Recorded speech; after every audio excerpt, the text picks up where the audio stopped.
went to Africa. Back at school, they would laugh at us. Now it's cool to be black as fuck. Now it's cool to be from Africa, huh? Went to Ghana, now I'm acting up. Went to Ghana, now I'm acting up. It's so cool to be from Africa. It's so cool to be from Africa. I'm so cool, I went to Africa. Back at school, they would laugh at us. Tell the truth, it was cruel. Now it's too cool to be black as fuck. Now it's cool to be from Africa. Now it's cool to be from Africa. Went to Ghana, now I'm acting. Went to Ghana, now I'm acting up. Met the coolest youth with stamina. Ate the sweetest fruit, I matched it up. Had some banku, ate some food with some good stew belly bus. Kelly Welle, ate some red with some jollof, I enough. Plantain made me cuckoo, so much good food, man, ate too much. Yam chips too added up. Man, don't be mad at us. I took a plane from Canada. I can't complain, I landed, bruh. Soon as I landed, they handed up. All of that hate ain't adding up. I took my words and just backed it up. It's always been cool to be black as fuck. Went to Ghana, now I'm acting up. Went to Ghana, now I'm acting up. Went to Ghana, now I'm acting up. It's so cool to be from Africa. It's so cool to be from Africa. It's so cool to be from Africa, huh? Went to Ghana, now I'm acting up. Strongest backs, they manage enough. Too cool, they balance food with no hands. This ain't a bluff. Next strong, they very tough. Made me just level up. It's always been cool to be black as fuck. It's always been cool to be black as fuck. Went to Ghana, now I'm acting up. The women intelligent, beautiful, fit, and hella thick, yeah.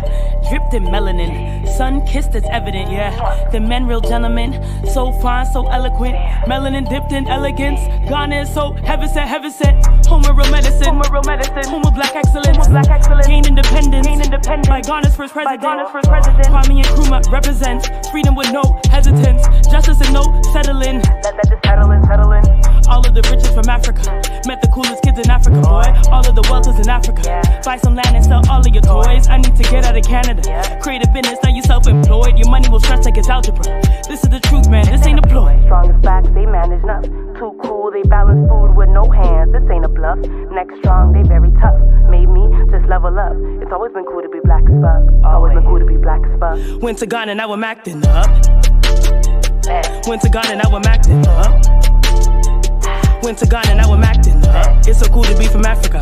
It's so cool to be from Africa. It's so cool to be from Africa, huh? Went to Ghana, now I'm acting up.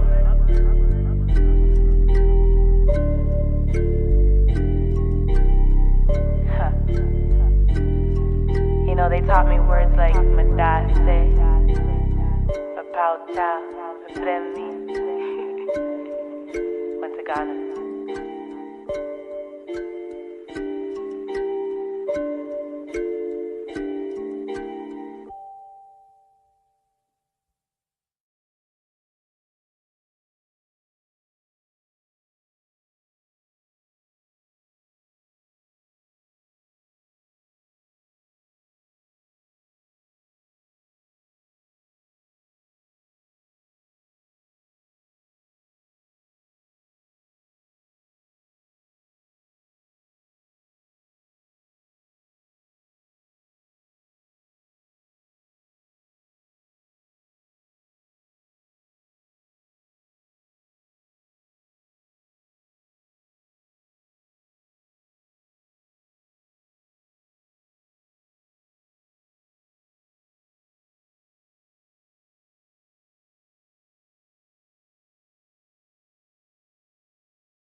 Okay.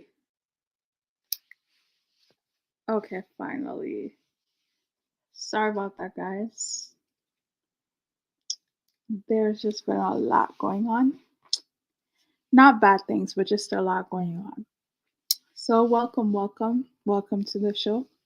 Today is gonna be more of like a rant and maybe to just explain things from a Ghanaian perspective because I don't know, I've just noticed that there has been a lot of talk about the year of return, and that was like in 2019.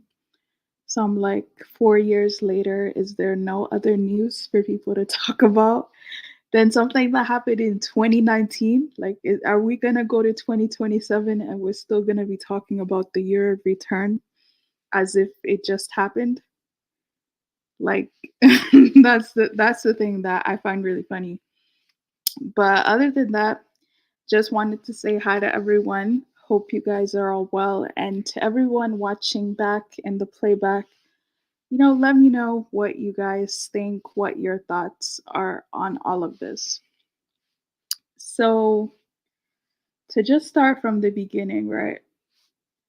Let me give a perspective of why, when people say people were invited to Ghana to get scammed, why I don't really feel that people got scammed, right? Because this is the thing, if you're traveling, you have to apply for a visa, right? So I know for the visa process in Ghana,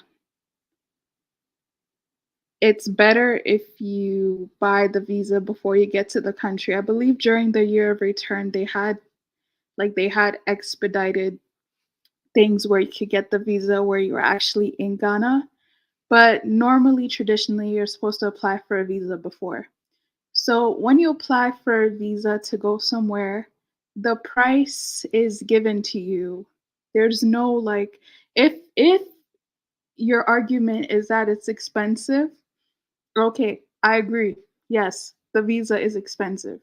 But then if you agree to pay for it and then all you could say about it after was, "Oh my gosh, it's so expensive." It's like, okay, yeah, and you're able to afford it.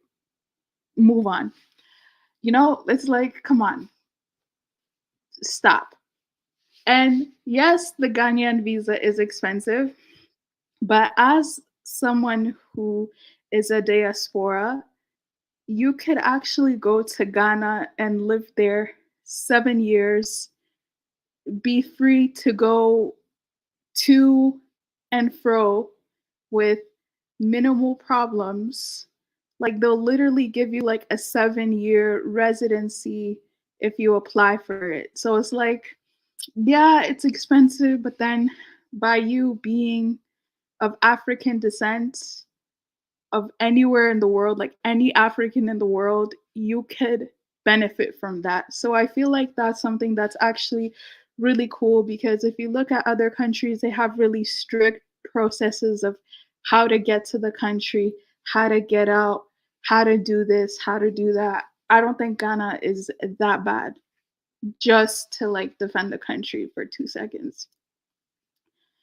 Another argument that people had is, oh, um, oh, when you go there, you're getting scammed because, there are no prices. So then you go to the market seller and they just give you an up price because you're from outside of the country. And it's like, the nerve of someone to actually look at someone that the national um, annual average income that a Ghanaian makes is under 3,000 US dollars. So $3,000 is what someone makes a year, supposedly. But let's just go with it, $3,000. The nerve of someone who at least makes 10 times more that to like say they're being scammed by someone who makes $3,000, it's like if the market price is too high, you could go to a different market. You could go somewhere else. You could like how much are they really scamming you? Like how much are Is someone really scamming you at the market? Like, figuratively speaking. Now, if you're talking about you're going to an electronics store and they're giving you like an exuberant price that doesn't make any sense, okay, I can agree with that. But talking about being scammed at the market, it's like, dude, there's ways of preventing that. So if you didn't take, precautions to prevent that, then I really just don't feel bad. Like, I'm sorry. Like, I really like Pete. I feel like in a lot of the videos that people, because what I noticed, there was this thing. Some people have never been there and they're just hopping on the bandwagon. So they've never been to that country.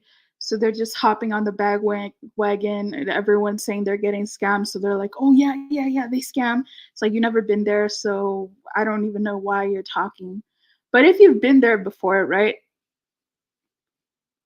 I don't understand how it's not obvious that you're coming from the outside. You're coming from the West.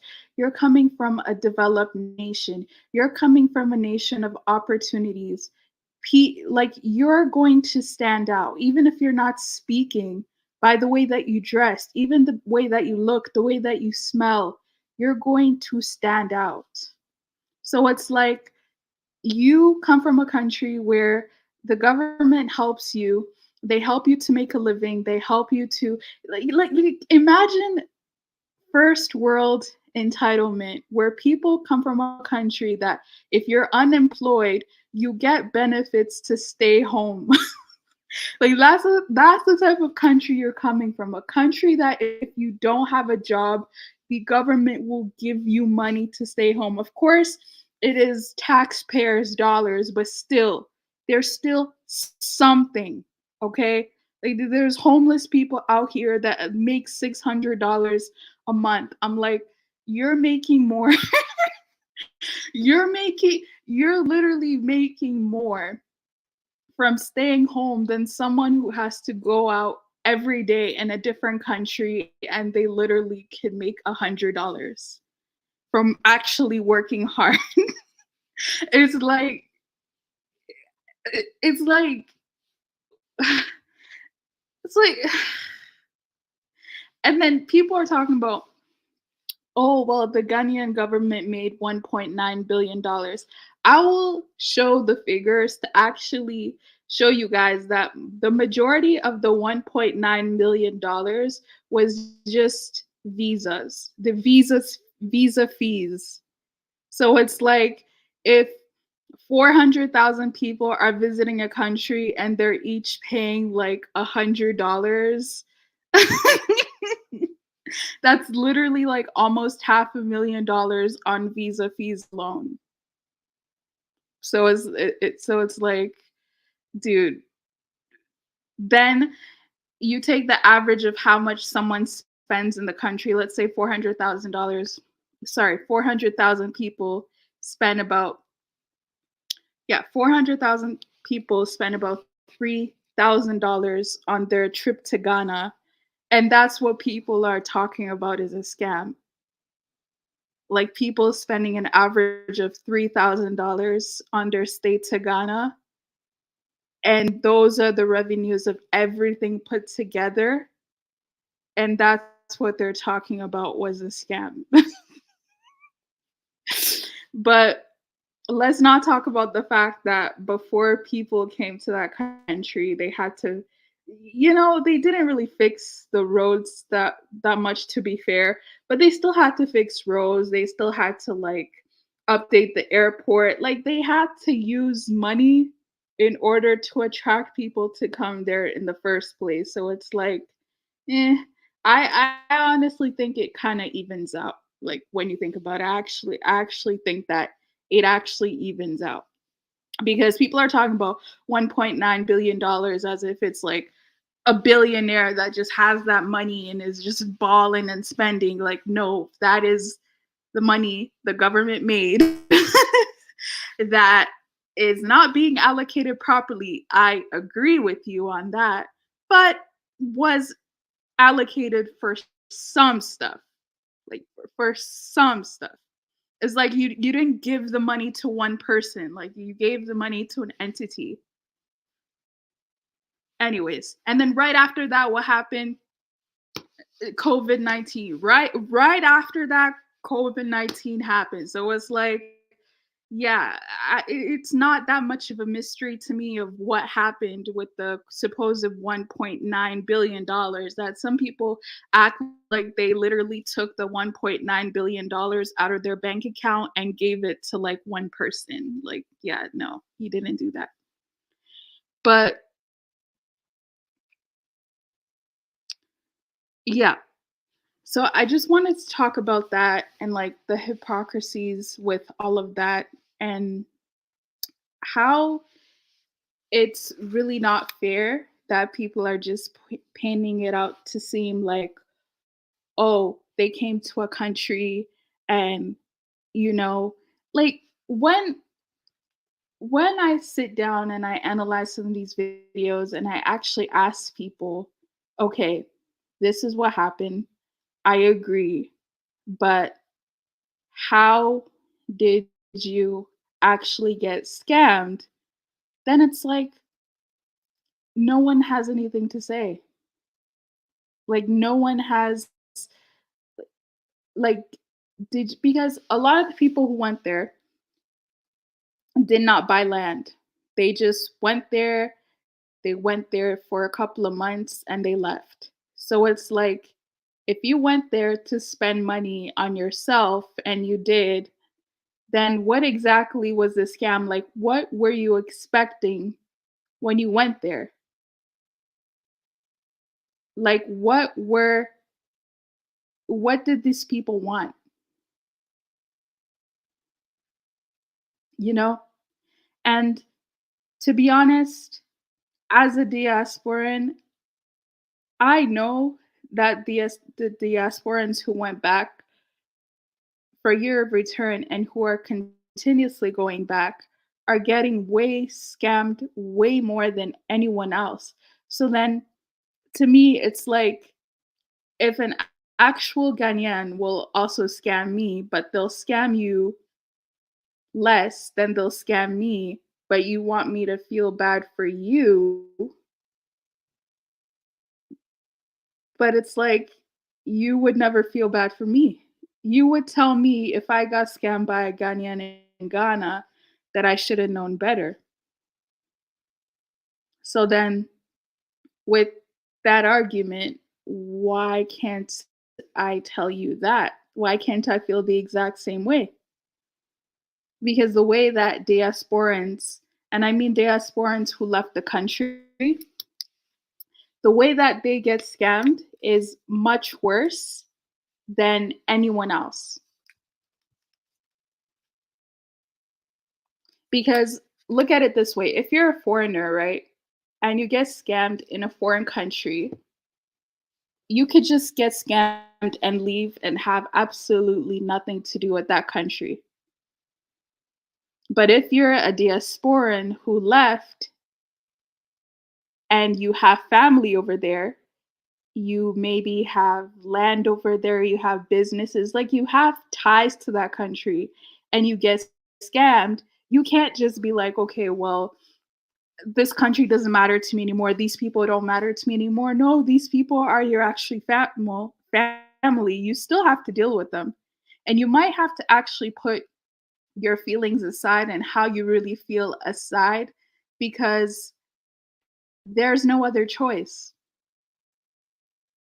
You know, you could go back to Canada, you could go back to the UK, but that's not your country either. So it's like you're caught in this place of really not knowing how to move forward. And I think that, to be honest, is a little more hurtful than someone who doesn't have family in that country and they're getting scammed by a whole bunch of strangers.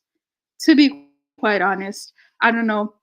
I don't know how you guys feel about that, but that's just personally how I see the situation. So I'm just going to go ahead and start off with one video. Let me see.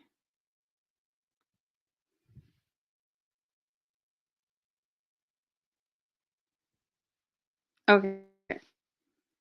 Let me play the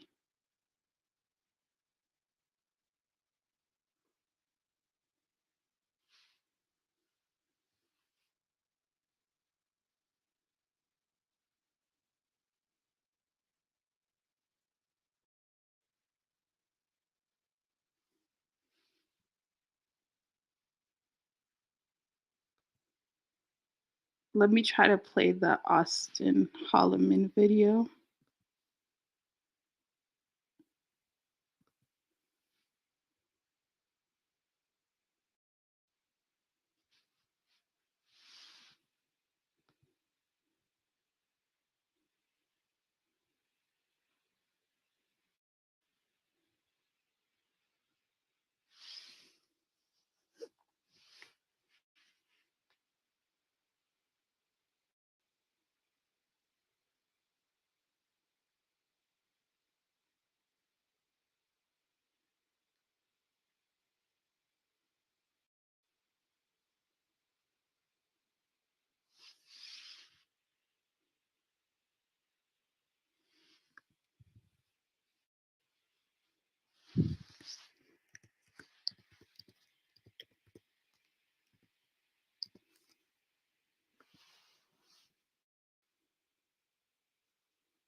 Okay, hey guys.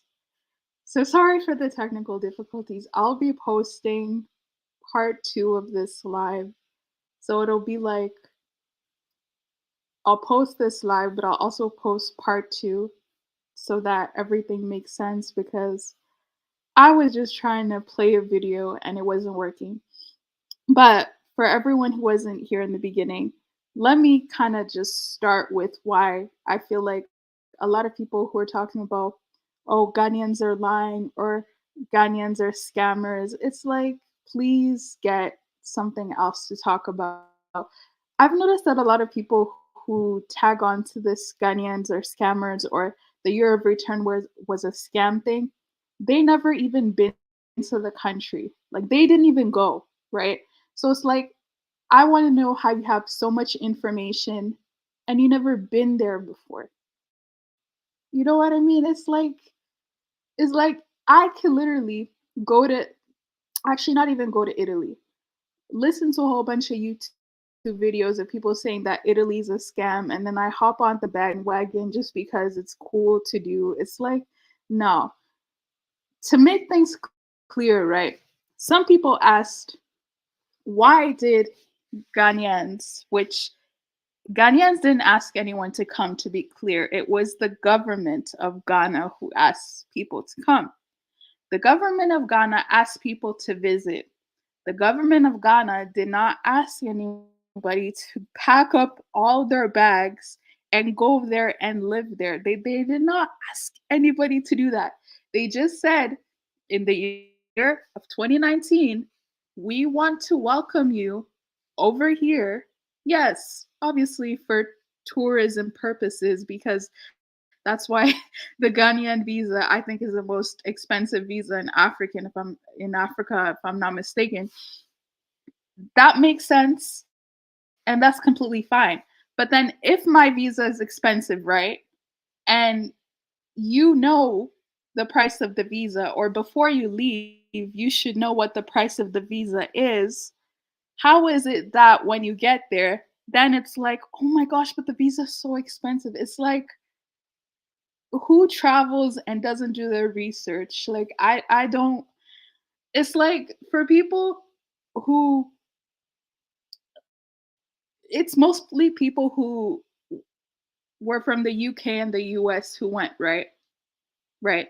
So it's like for people who live in a developed country and everything works and you went to so many, you have so many degrees, you went to school, like how do you not know the basics of traveling, and then you get to a different country and then you're surprised that the rules and the laws of that country are not like the country that you left. Like yeah, you're going to a developing country, so obviously, if someone makes $2,000 a year, if they make $3,000 a year and you make 10 times that amount, like obviously there's going to be a disparity. Like obviously they're going to see you as the bag, they're going to see you as their economic way out. So it's like whenever people speak of stories of like, this is what happened and this and this is that, I'm like, how is this different from any other or most other developing nations? Like the mentality of the people, it wouldn't be that much different, you know? Like imagine a country where you supposedly get land scammed, or you do get less scammed. You do get land scammed legitimately. And you go to the court, right? But then that person has connections to, I don't know, maybe some chief, maybe some lawyer, minister of parliament, like someone who's really important, and you think that in that country they're not going to have the ability to bribe the case in their favor. So it's like a lot of the stories that people were talking about, I'm like, are you actually surprised that this is happening? Like a country where you could literally go to court and in 10 years there's still no verdict on who's guilty and who's not. Like, it's like when to me, I think what made me most upset about the whole Ghana's a scam, Ghana's this, Ghana's that is that I want people to tell me in which country do people think about foreigners above themselves? Like, which country in the world are there people that are not self interested? Like, what country in the world is there that I don't know of? Please let me know. What country can you go to? And, people aren't ambitious. People aren't trying to make money. People aren't trying to help their families. In a country where the unemployment rate is projected to be 30 to 40%, which I believe it's actually more, but whatever. In a country like that, what makes people think that scams are not going to happen? And then you have, again, a judicial system that doesn't really work. You have police that could be bought. You have soldiers, army men that could be bought. But then you're sitting there talking to me about how you got scammed in a land scam. Like, who buys land in a country that they don't have a passport to? You don't have definite stay, but your first thing is to buy land. But let me guess, the land that you're buying for is for yourself. You're self interested, but then when someone else acts the same way, it's a problem. Now, I'm not saying that people deserve to be scammed, but I feel like when people are just so quick to talk about getting scammed, first and foremost, figure out what actually is a scam and then go and evaluate why you got scammed. Like, were there ways? Because when people compare, okay, I'm going to buy land in a first world country, of course you're not going to have any problems. Of course you're not going to have any problems. There are rules and laws that prevent that. But then you go to a developing country, those rules and laws are not there. You get scammed and then you get shocked. And it's like, I would think that if you were buying land in a developing country, that's somewhere where you should actually do more due diligence. You should really understand the laws, or you should pay someone to do it for you. Like, you can't go in there and act like you know what you're doing when you really don't, because they'll get you. They'll get you. I'm gonna try to see if I can play a video. If not, then I'll explain what happened in the video. But anybody who is a diaspora, meaning someone who their parents left their country or they left the country and they're living now in the West, knows this. If you're trying to do something back home, people back home do not care as much of backstabbing you because you're not living there. That's number one. Number two, they don't care as much because they automatically assume that because you're in the West, you're rich. So someone back home has the mentality of, if I take $5,000 from this person, well, that person, a lot of them think that people make $5,000 in a month, whatever. They at least know that someone makes $5,000 a year in the West, right?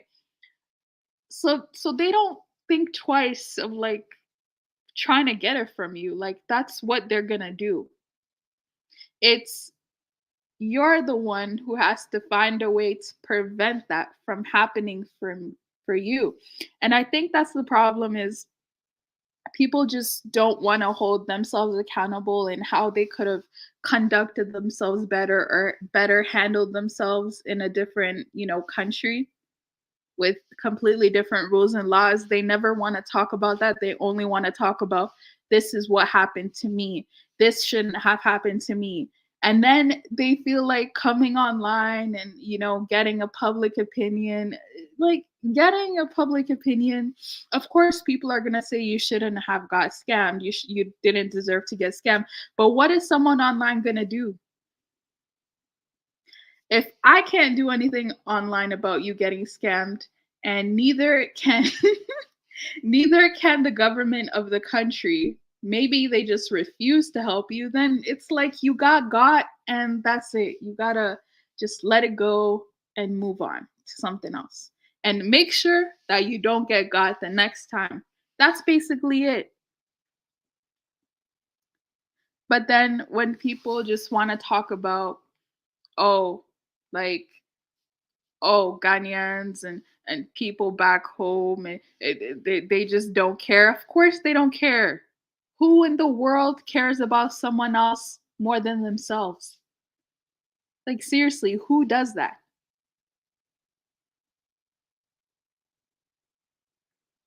Let me tell you something. A lot of people back home, they know this too.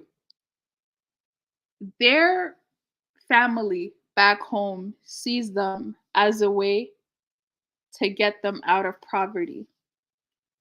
So they see it as, you left your country to go to UK, you left your country to go to Germany to make money for yourself, but also for me. But really in their head, they see it as, you left the country to get money for me. That's the way that they see it. That's why you always hear these Africans say, "Oh, I gotta send money back home. I gotta," and then you ask, "Who are you sending it to?" They'll be like, "Oh, my sister, my brother, my this, my that, my aunt," and I'm just like, "Yo." That's why with me, I'm very lucky that my parents are here, because that whole sending money back home, I don't do that. And people will look at me and be like, other Africans, they'll look at me and they'll be like, why don't you send money back home? That's not part of the culture. And I'm like, who am I sending it back to? My cousins and their kids? Like, I don't have kids yet, but I have to worry about my cousins' kids. Why? What are my cousins' kids gonna do for me? Like, my parents are here. I don't need to send money back home. I don't. Occasionally, yeah, I might send something to my grandmother. That's about it. But other than that, what my mom has, like, what, 10 siblings. My dad has, what, 9 siblings. All of these people have kids, and then their kids have kids. So where does it cut off? Like, where does the giving and lending and where does that cut off? Because I'm not here to take care of other family members, to be quite honest. I'm not. Because when I struggled to get my degree, I don't remember anybody helping me. I don't remember anybody, you know, giving me anything, buying me a pencil, you know, buying me paper even. So no. And that's why, this is why I will never get got when I go to Africa. When I go to visit, you will never hear about me getting scammed, because I already do not trust anybody.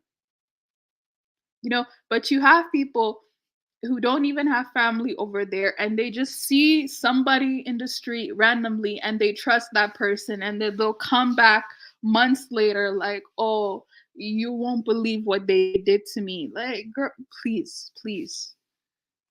I could have saved you a trip. But yeah, let me see if I can play the video. Hopefully this works. If not, I have an alternative.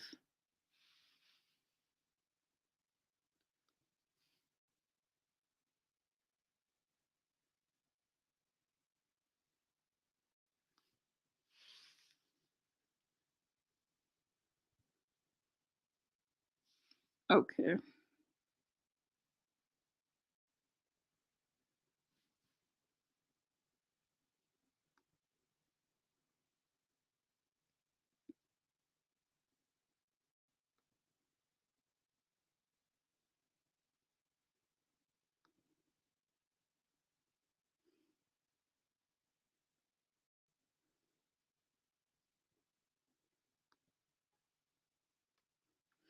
Okay, so it is loading. Let me just see something. Okay, let me see if I can play it. Wall. So I wanted to block the back as well because I've just covered the front with the sheets, the hoarding, and the back is still open. So I had to block it. The size of the building had been, built. There's walls on there. My neighbor had a wall, and the other neighbor had a wall. So I just had to build it back. The front has to be open because it's a commercial property. So I demolished this existing building to put a wall in the back. While I was demolishing this existing building, that's when I encountered my first issue, right? Like early January, I encountered my first issue. Mind you, the owners of this property have been living there for 20 years, okay? They have built a business, two businesses actually. They started with a restaurant, and then the restaurant closed down at some point, and then they started operating as car wash. My neighbor to my left, if you're facing the road, bought a land from these people as well. So it's quite bizarre for somebody to come and try to claim a land that somebody has been living on for 20 years, had a title on it, transferred it to me. Like, why? So the guy sent the local police to come and stop the work, right? I didn't know who this person was, but this is my first encounter. The local police came to stop the work, told my workers that there's an issue on this land, why they work, and blah, blah, blah. So I called the previous owners, the people that I bought the land from, to go and address this issue. At this point, I had initiated my title transfer. So they had a title already. I had to transfer the title to my name. I had initiated it. I have an indenture that shows that I bought the land, but having a title is more powerful. So I didn't want to go back and just deal with indentures. So I told them to go ahead and deal with the situation. But it was fresh. It was like a week, 2 weeks of them moving out. I'm encountering this issue. So they went to the police station, spent some time, blah, blah, blah. And according to them, the situation was sorted out. It was it's a family member, not like family, but that's what the guy does. I didn't know, they didn't tell me anything about his history as far as like this guy being a problem in the neighborhood. Of course, if they would have told me that, I was still going to buy the land because it's very valuable. That's why I'm still going through this. I know a lot of people are wondering, where are the people who sold the land to you? And I'm going to get to all of that. So be patient. When this happened, I went ahead and finished the demolition. The police didn't come. It was like 2-3 days work. So it didn't really matter. I built a one in the back. Nobody came there. There's a hoarding. So I guess I thought the situation was like sorted out. That January, I went to visit my wife in New York for about 3 weeks. And while I was there, I had this epiphany to, because of the situation that just happened, I wanted to build this minimal. Things were quite good in the market, and I had the money to do it myself. So the whole thing. But unfortunately, the market started going down like crazy in 2021, right? So I started losing a lot of money in the market. And me being able to build this entire structure was no longer, an option for me. So I decided to renovate a car.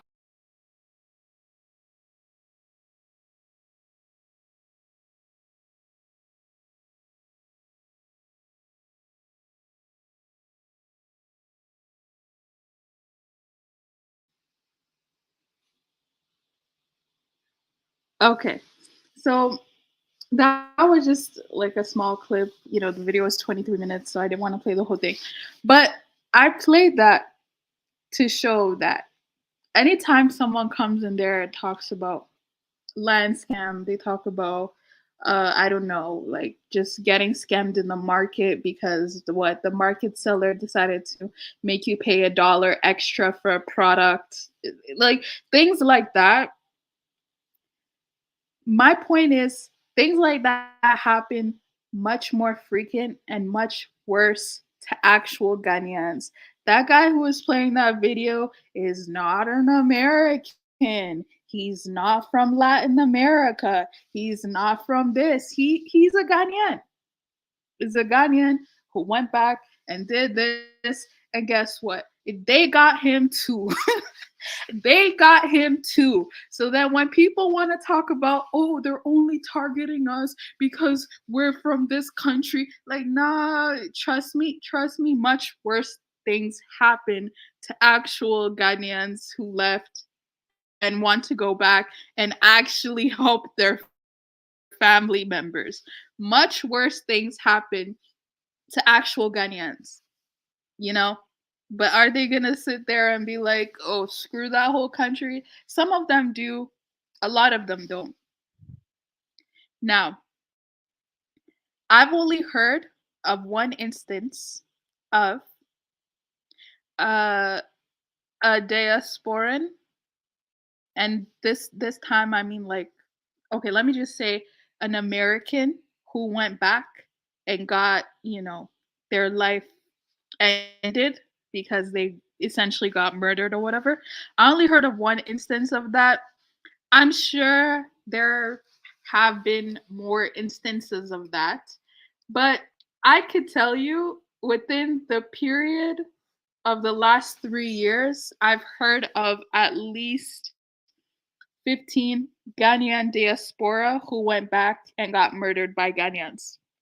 So it's like, I don't know. It's like, to me, it's like whatever people complain about, I see it and I'm like, they will rather do much worse. A Ghanaian would rather get a Ghanaian first before they get a foreigner. Why? Because they know,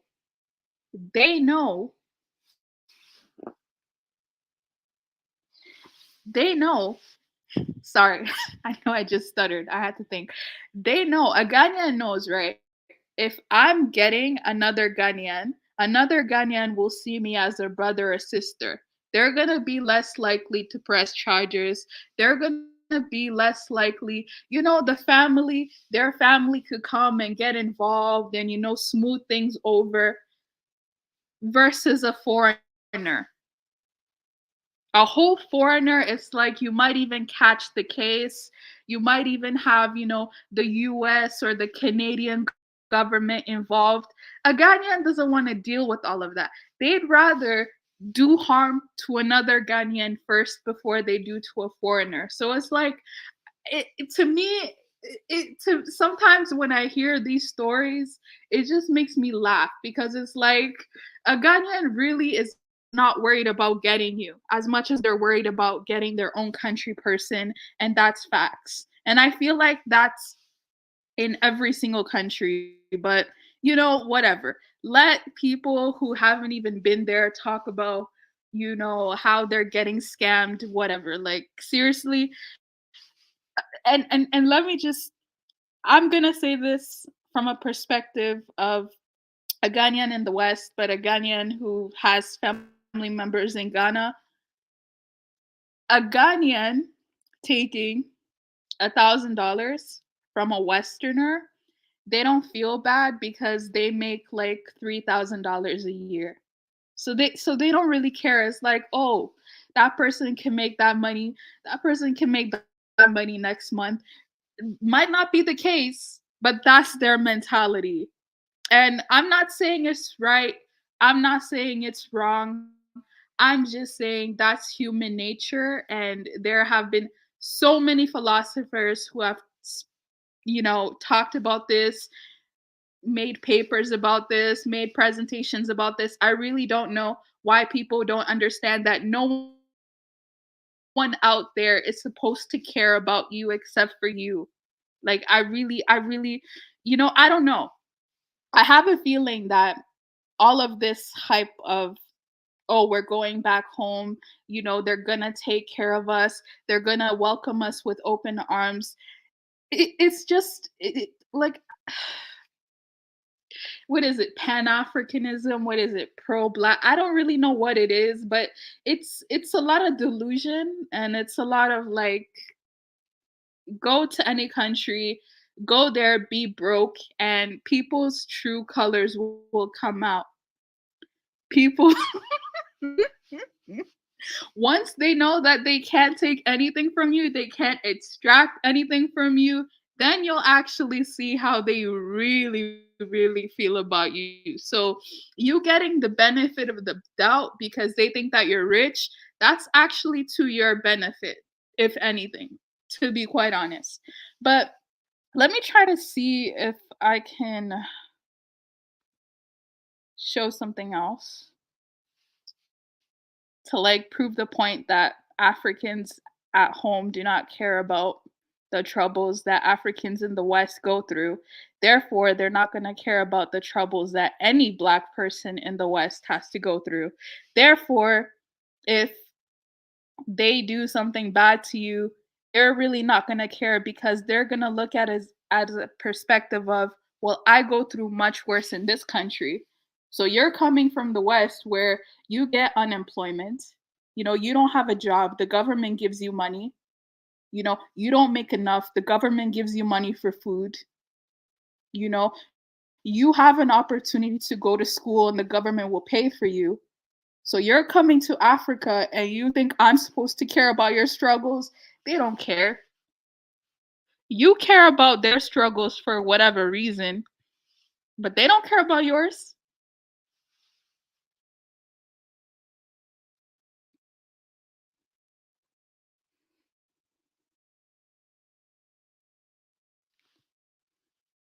Let me see.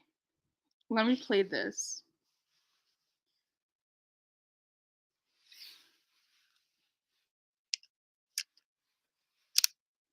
Okay. So this video right here is of a Nigerian student who's coming to Canada, right? Or she's in Canada right now. She made a video saying that she's so lonely in the West, that she misses family back home or whatever. And just look at the response that a Ghanaian or, another African gives. Like if any African has family back home, try to speak to your family back home about mental health. Try to speak to your family back home about how you feel lonely, how you feel isolated. They're going to be like, what? You're making $10, $15, $20 an hour and you're here worried about being isolated? Meanwhile, I'm here in Africa literally making $3 an hour, if that. Get out of here. They don't care. They don't care. I feel so alone. I feel like I live with someone I can't have a conversation with, and I'm trying to cry, and I even have to be silent about it. You just lose out on so many things. Your life, you just leave it behind. Your friends, and I'm so hurt, and my heart hurts. You have to work all the time. I have school. I'm so sad.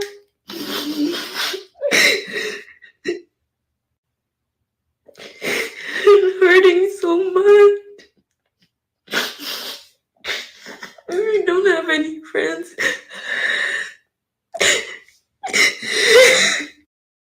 She's so lonely. She has nobody on my own. Yeah.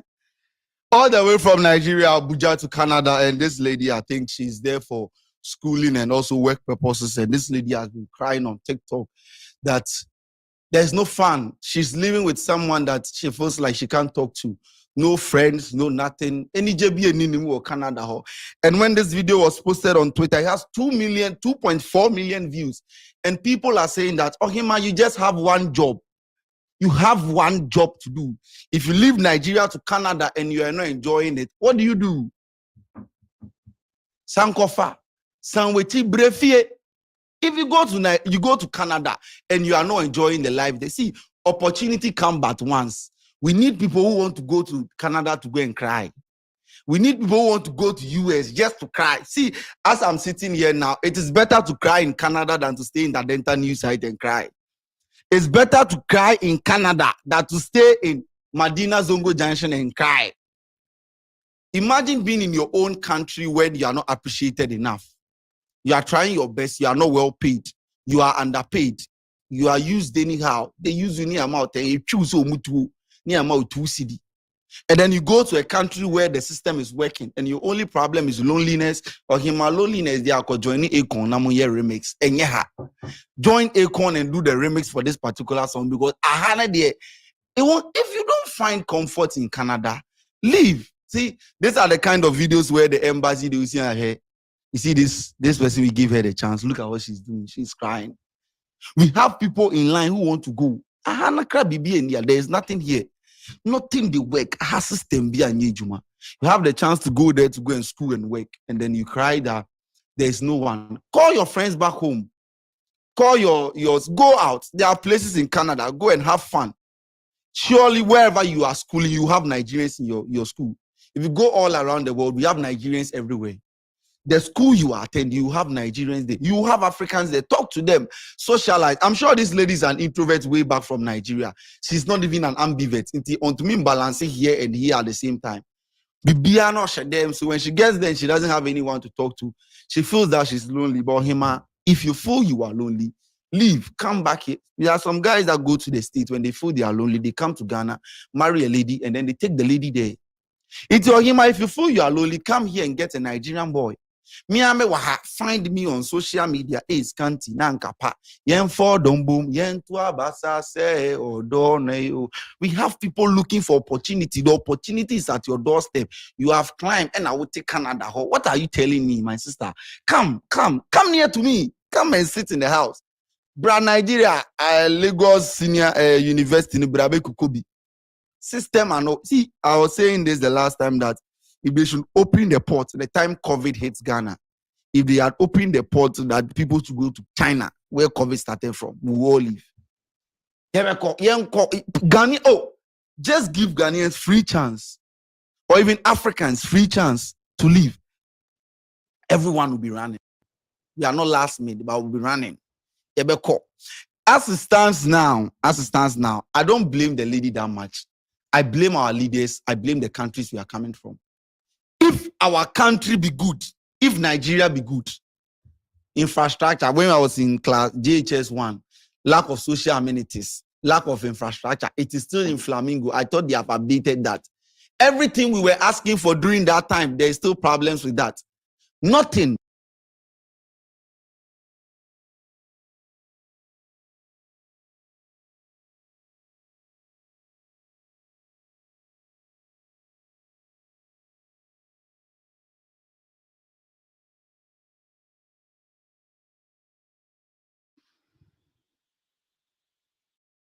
You know what I mean?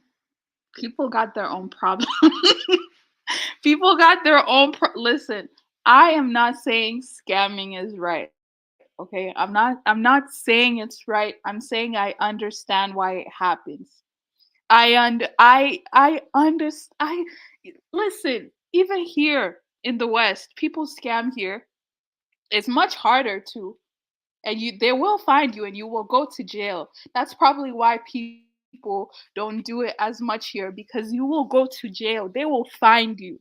They will look through your records. They will look through your phone. They'll look through your internet. They will find you.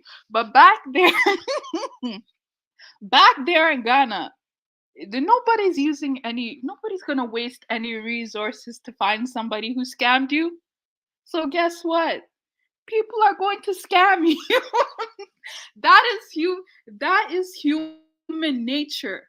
The human nature is I'm putting myself on, and then if I can put myself on, I'm gonna bring my family and put them on too. All these outsiders, I don't really care about you like that. It's my family. We are going to the top. When you were little, okay, especially if you're African, when you were little, did your parents not say, I want you to go to school to be a doctor? Your parents did not say, I want Ama's kid to be a doctor, or I'm paying for Ama's child to be a doctor. They want you to go to school and help them and to be the top boss. Every family wants themselves, their kids, their people to go to the top. If that means I have to prey on a foreigner, prey on a foreigner who doesn't really understand the language to get money. That is what I'm going to do. So then when foreigners now come and they say, oh, well, why did they do this to me? It has nothing to do with you, my dear. It's just, my pockets. I need to fill my stomach. I'm hungry, that's just what it is. And it's sad. One thing I will say is, due to this Pan-African thing that like a lot of people bought, I bought into it too, so I'm not gonna sit here and lie. I did too. But due to this Pan-African thing and this like we're all brothers and we're all family, that clouded a lot of people's judgment. Looking at 886 in Don Park. That clouded a lot of people's judgment on what Ghanaians are capable of. Because one thing I will say, right, I hear this from a lot of people all the time. Ghanaians are so nice, they're so sweet, they're so calm, they're so quiet. Listen, Ghanaians, a lot of Ghanaians like to speak their language. I don't know if people have noticed that, but a lot of Ghanaians like to speak their language. What do you think these people are saying? You guys think that they're so calm, they're so quiet, they're scheming. They don't want you to hear it. They don't want you to understand what they're saying. So they'll speak in their language. That's what it is. It's not that they're calm and quiet. They're not. Tell me how Ghanaians are calm and quiet, but Ghana was one of the centers of the slave trade. How are Ghanaians calm and quiet, and Ghanaians are distantly related to Jamaicans? How is that possible? It's not possible, so don't be fooled. I do feel bad though, for people who legitimately did get scammed, but it's like, to me, it's like, it's complicated because it's like, man, I don't even know what to say. Who should be held accountable for that? I feel like talking about who should be held accountable is very impossible in a country where there is no accountability, period. In a country that, look, fast forward 4 years later, after Year of Return, Ghana has been declared. I don't know why I'm laughing. I really shouldn't laugh. Ghana was declared bankrupt, right? So it's like, I'm not laughing because it's funny. I'm laughing because I know why. It's just government being stupid and stealing from their own people. So it's like, in a country like that where people could literally, maybe I'll play a video where Ghana begged the international community for funds during COVID-19, right? They begged the international community for money. And then years later, the Minister of Finance was looking at the reports of where that money was allocated, and they couldn't find it. They saw some of the money going into some ministers' accounts. And I'm like, in a country where the government does that to their own people and the people are frustrated, I would not be surprised if the people did the same thing to you. Like, I just would not be surprised, So it's like, when a lot of people were crying, like, oh, I thought they were my brothers, they care about me. No, they really don't. I mean, they don't even care about their own brothers. So they're definitely not going to care about you. But let me see here. I wanted to play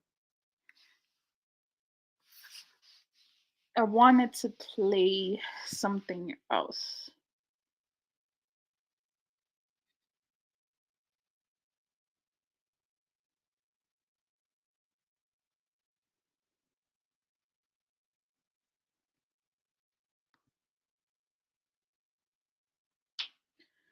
Okay.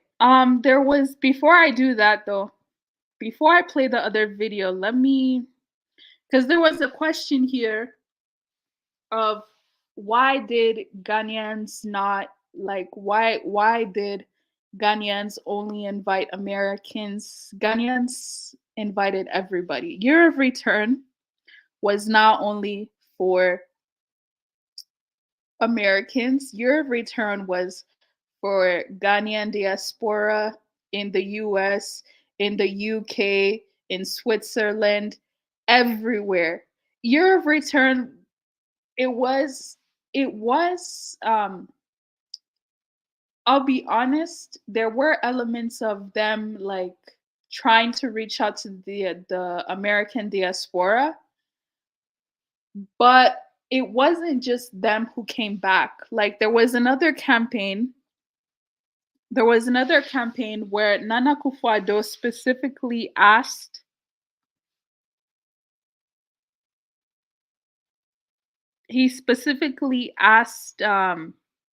Ghanaian diasporas to come back to the country. And later on, after this video plays a little bit, I'll explain why that campaign wasn't as successful and why he then decided to kind of focus on the Americans, because this campaign was not successful. And this was the exact same time.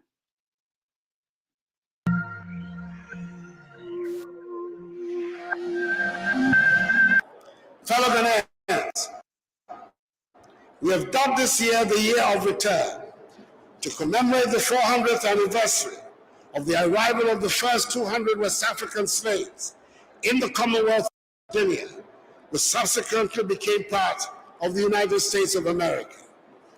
We intend to use the symbolism of this Year of Return to bring together Africans, persons of African descent, and all well-wishers and lovers of freedom to strengthen the commitment to ensuring that blots on our history, such as the transatlantic slave trade and slavery, never reoccur. It means that we're expecting many, many visitors to our shores this year, and we must all, collectively and severally, be on our best behavior and make them feel welcome.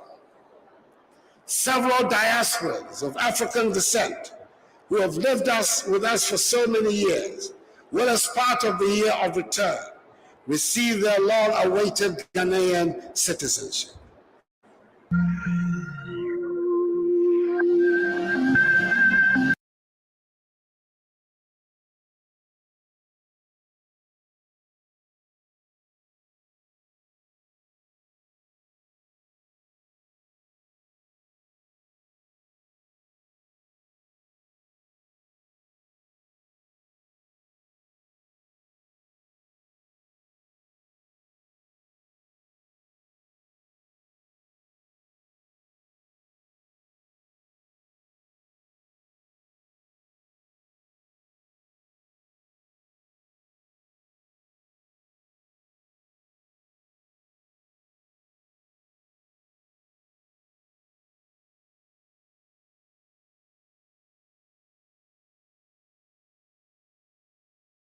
The relationship with the African diaspora of the New World. He was speaking at a joint media conference with Prime Minister Dr. Keith Rowley after the two leaders held talks today on strengthening ties between the two countries. Karen Philip has more. To be the guest of his Prime Minister. President Akufo-Addo said Ghanaians have always seen themselves as owing a special responsibility to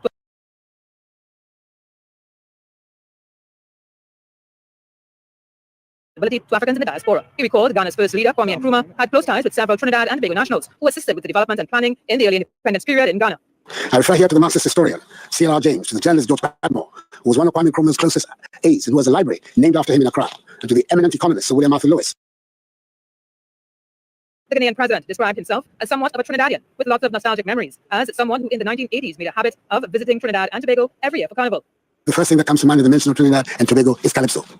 Let me therefore pay homage to some of the great Caribbeans who have kept us entertained: Lord Kitchener, Lord Bigina, Sparrow, Calypso Rose, and the others.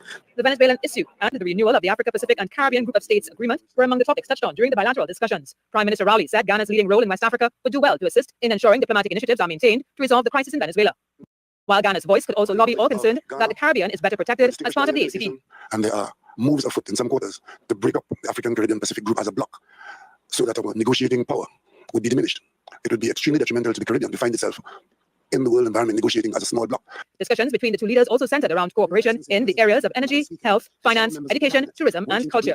Karen Kozia-Phillips, TTT.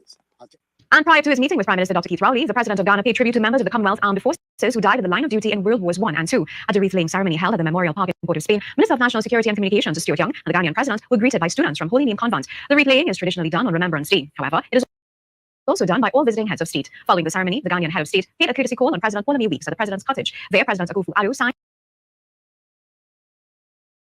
as a visitor's book and presented President Weeks with a gift.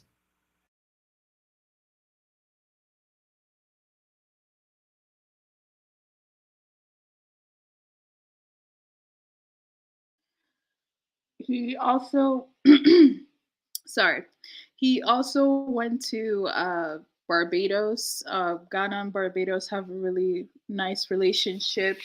For people asking why he didn't go to Latin America, money is one thing, definitely, but also, you know, there's a language barrier. You know, there's now.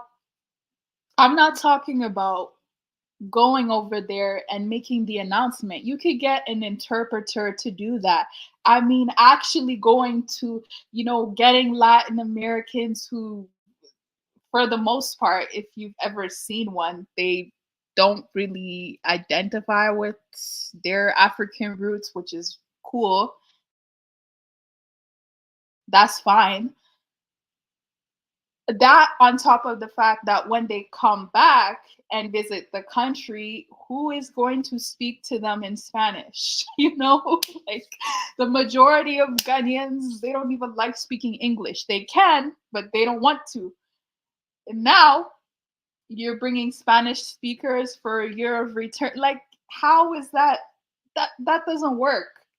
So obviously it was easier to just cater to diasporans and Americans, and that's what they did, and it worked.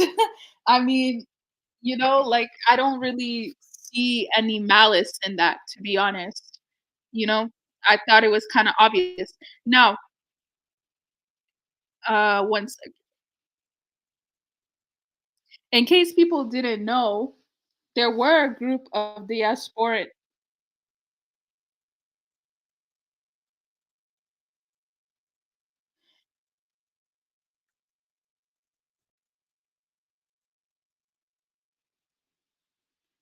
There were a group of diasporans who actually went back.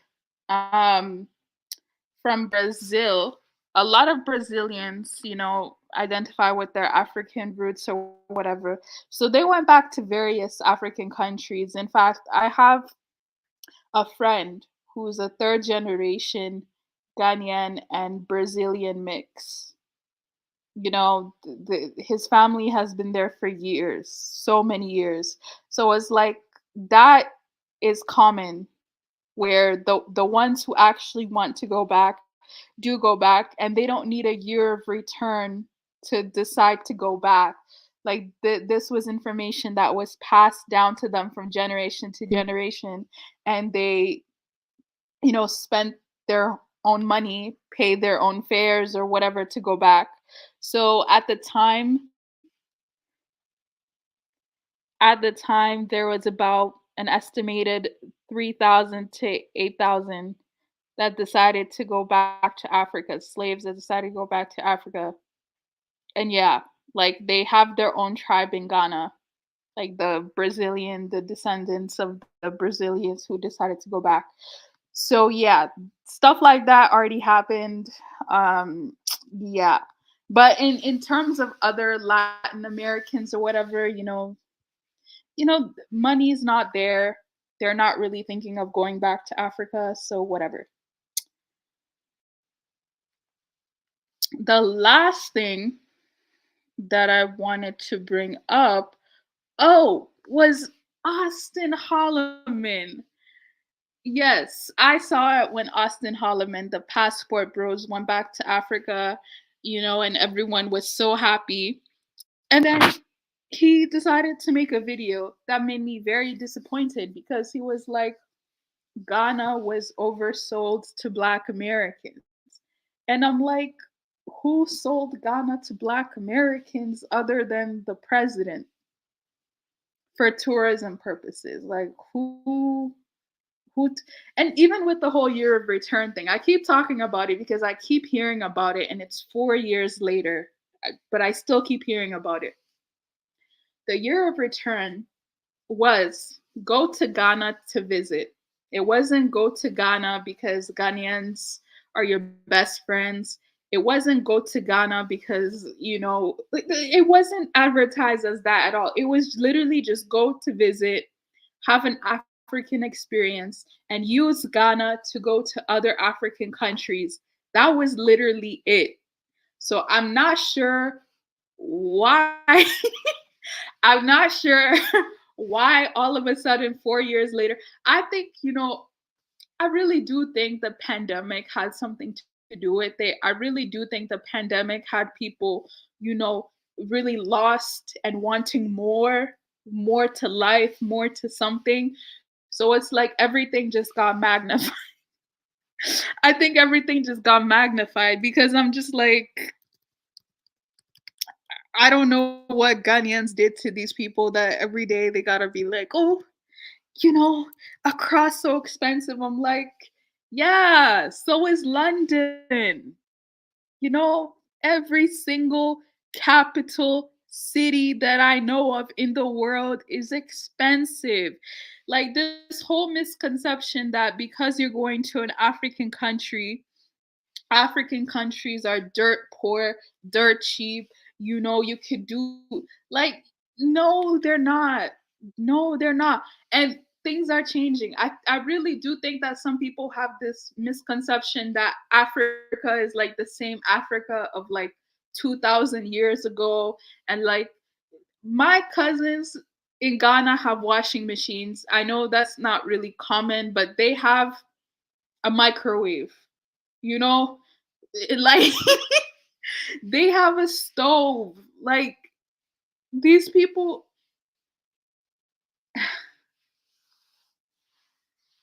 like these people are, I get it. It's not everybody who could afford that, but it's like to see it over there is becoming more and more common.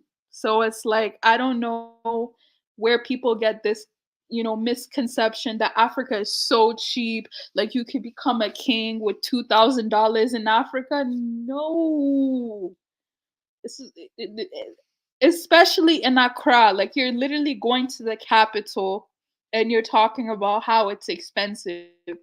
Oh my goodness. I am seriously, I can't, this is just ridiculous. You know, this is ridiculous. Like, as if there aren't Africans back home who make their own money,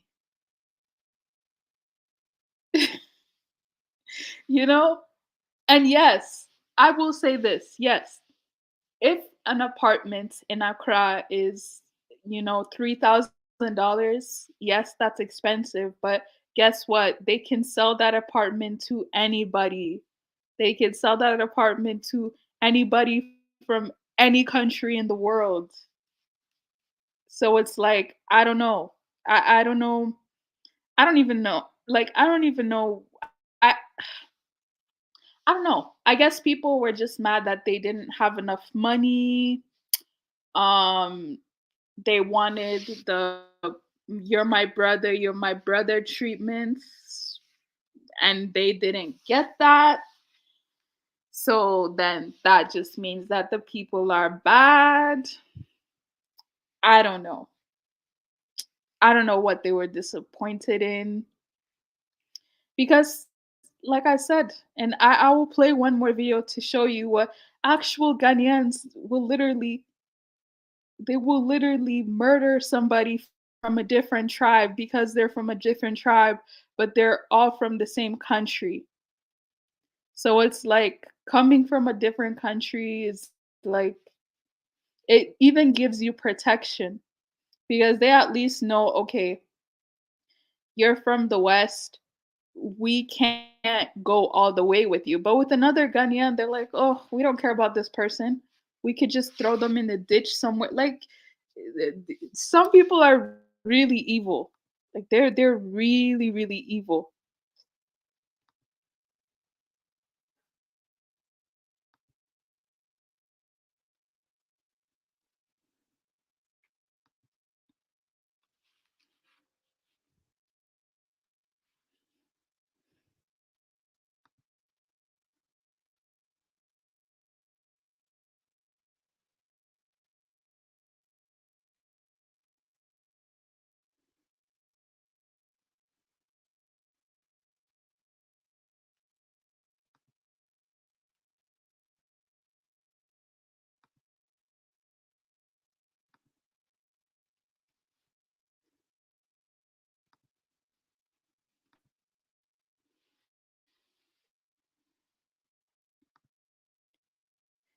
And I also like to point out that a lot of the people who advertise Ghana to other people were not Ghanaians. Like, I'm not sure why that's never talked about. Like, Ghanaians were not the ones that were like, "Oh, come over here, do this." That wasn't Ghanaians.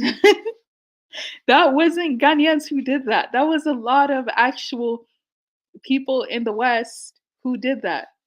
A lot who have never even been to Ghana were like, go to Ghana, go to Ghana. Or we have to go to Ghana because Dr. Kwame Nkrumah or because of Marcus Garvey. That's who did a lot of the talking. It wasn't Ghanaians that were like, come over here. Like when Year of Return happened, Ghanaians didn't even know that it was happening. Like like no one had no idea. Yeah. That's why I said it's not as bad, because in the West you would see that, and then you'd have to check her. I didn't have to check her, but it was just very reminding. What do you feel about my experience or what I said about it?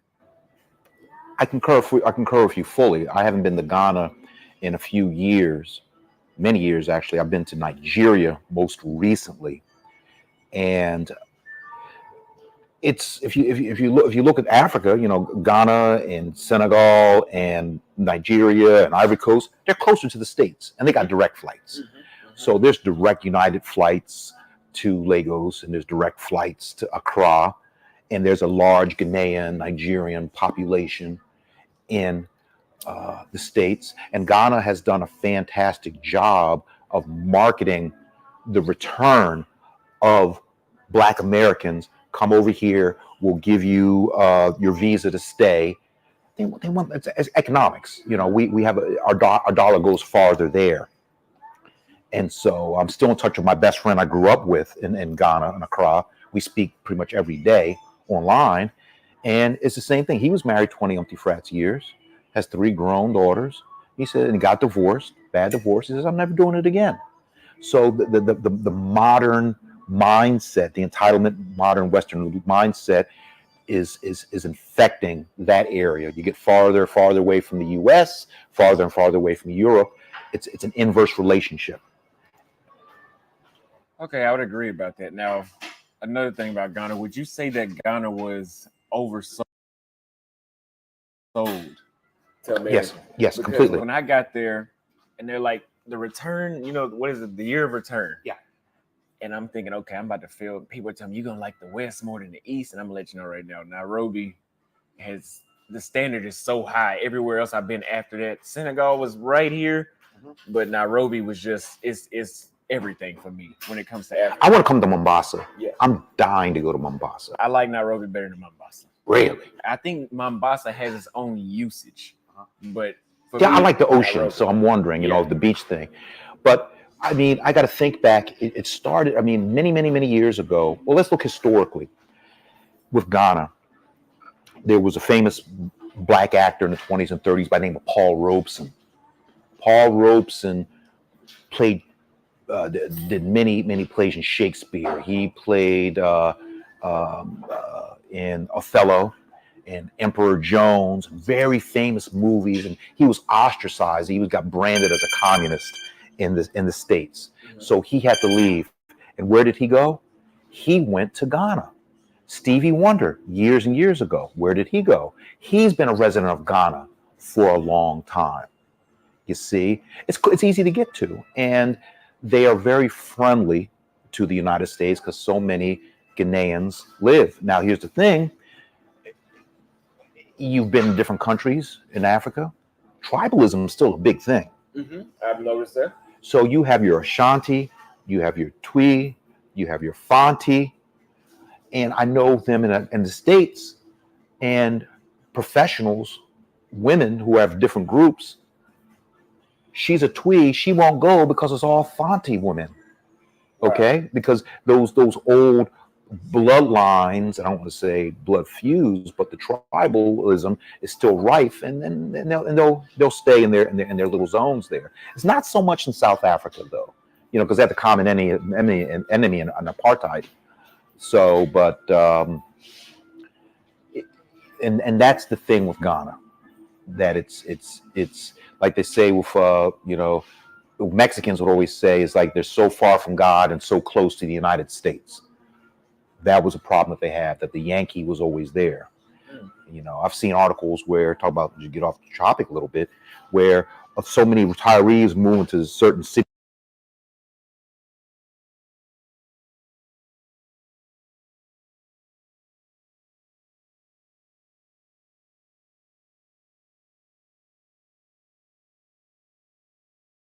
Okay, so that video, the title was Ghana was oversold to Black Americans, and basically in the video, there's nothing that it didn't explain anything.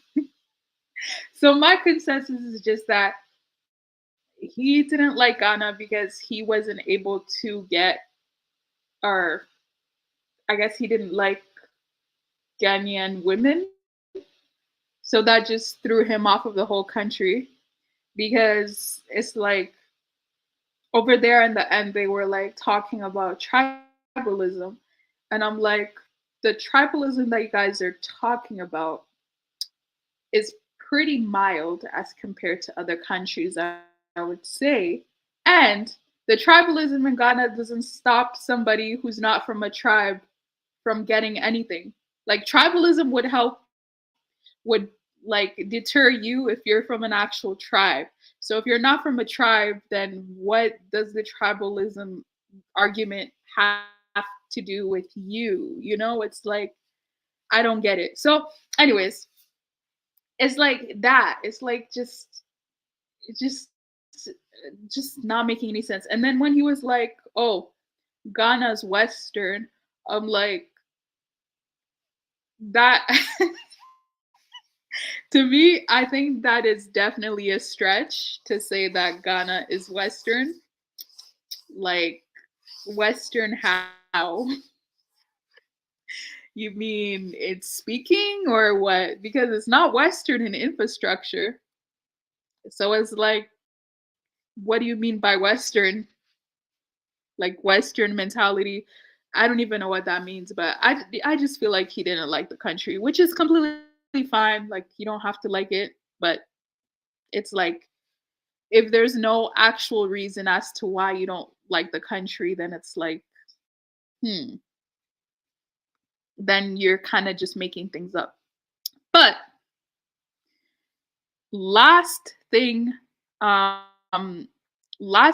say is basically like, no, I basically just heard it all, but it's just this whole thing of like, Ghanaians are out to get people, and it's like, no, a Ghanaian would rather do bad to a Ghanaian before they do bad to anyone else. So it's like that argument of like, oh, they're here to do this, they're here to do that. It's like, it's just null. It's false. So let me see if I could find, like, if I go to Ghana, I'm more at risk than someone who's not Ghanaian, because they actually know that I'll feel pity for them. like I'll feel sympathy for them. So it'll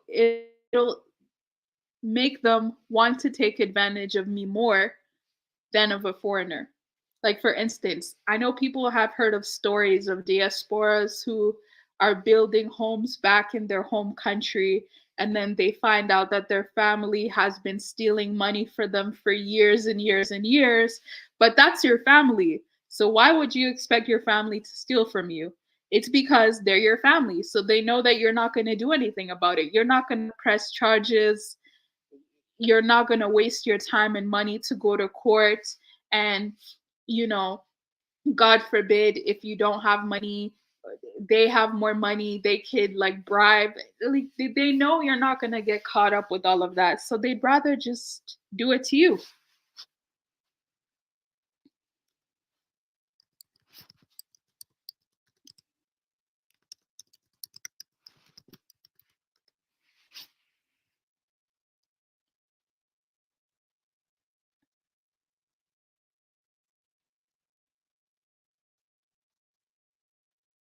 Okay.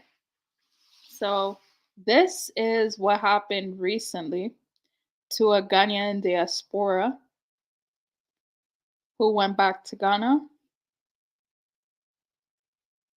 And this happens all the time, by the way, but you know, people just don't know, I guess. But this happens all the time to Ghanaian diaspora, to make it clear, not to foreigners. But this guy, the interesting part about this case is he's a Ghanaian and a foreigner, which is why I believe the accomplices got arrested, because, you know, he has the Canadian backing. But if he didn't have the Canadian backing, the accomplices wouldn't get arrested. But let me see.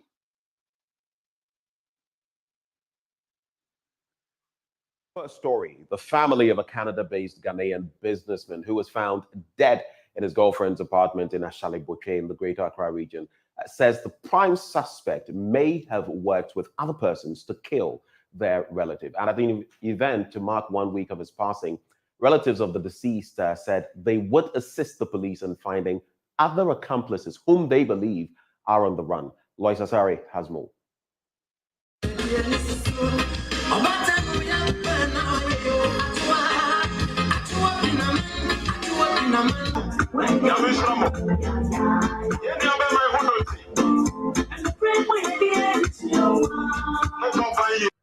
Family and friends of the late Frank Osei Kofi gathered on mile 7 in Accra near one of his car garages to mark 1 week of his passing. At just 38, Frank has established for himself a very lucrative business of vehicle dealership both in his native Ghana and Canada. The prosecution, led by Chief Inspector Jacob Nyako, told the Adenta District Court the girlfriend, 23-year-old level 100 student of the University of Ghana, Safina Mohammed Adizatu, who is also beginning a music career, called police to alert them about the death of a man who had spent the night with her. But officers deployed to the scene suspected foul play and immediately launched a murder investigation. He told the court police established that Safina and other accomplices stabbed the deceased multiple times until he died. His cousin Philip Osei Kwame says all those involved in that dastardly act must be brought to justice. As of now, it's in the authorities' hands. We're also pleading with them to try and help us to find closure for our brother. So far, we've gone to, when they went to the first court, I wasn't here, but I went yesterday and they've adjourned the case to the 26th in 2 weeks' time. But as we stand here, we're also taking private measures to make sure that everything that we're hearing from the authorities corresponds with what we're getting from our private. You understand what I'm saying? So if anybody has any information which they think it can help, they can contact us. Yeah, so we're pleading with everybody because this can happen to anybody. It's happened to me today, but maybe tomorrow will be somebody else. The reason why we have justice for Frank is, we're all fighting for what's right. We're all fighting to make sure that this doesn't happen. There's a lot of people that since I've been down here, they're telling us, oh, don't trust in the justice system. But I strongly believe they'll give us justice. So we're here to fight for the justice for our brother. He has appealed to the public to help with any information that will help track the other accomplices who are on the run. Currently, we're very, very, very devastated. Very, very devastated. It's not easy. When we talk and his name comes up, it just brings tears to our eyes because this is very unfortunate. We didn't think something like this could happen. So it's very, very hard on us. The only thing we can do right now is to find justice for him. And everybody involved will try to make sure that we get them. Doesn't matter who the person is. If he's big, small, whatever, we'll make sure we get justice for our brother. Manhunt is currently underway for the other suspects. Lois Asari, Joy News.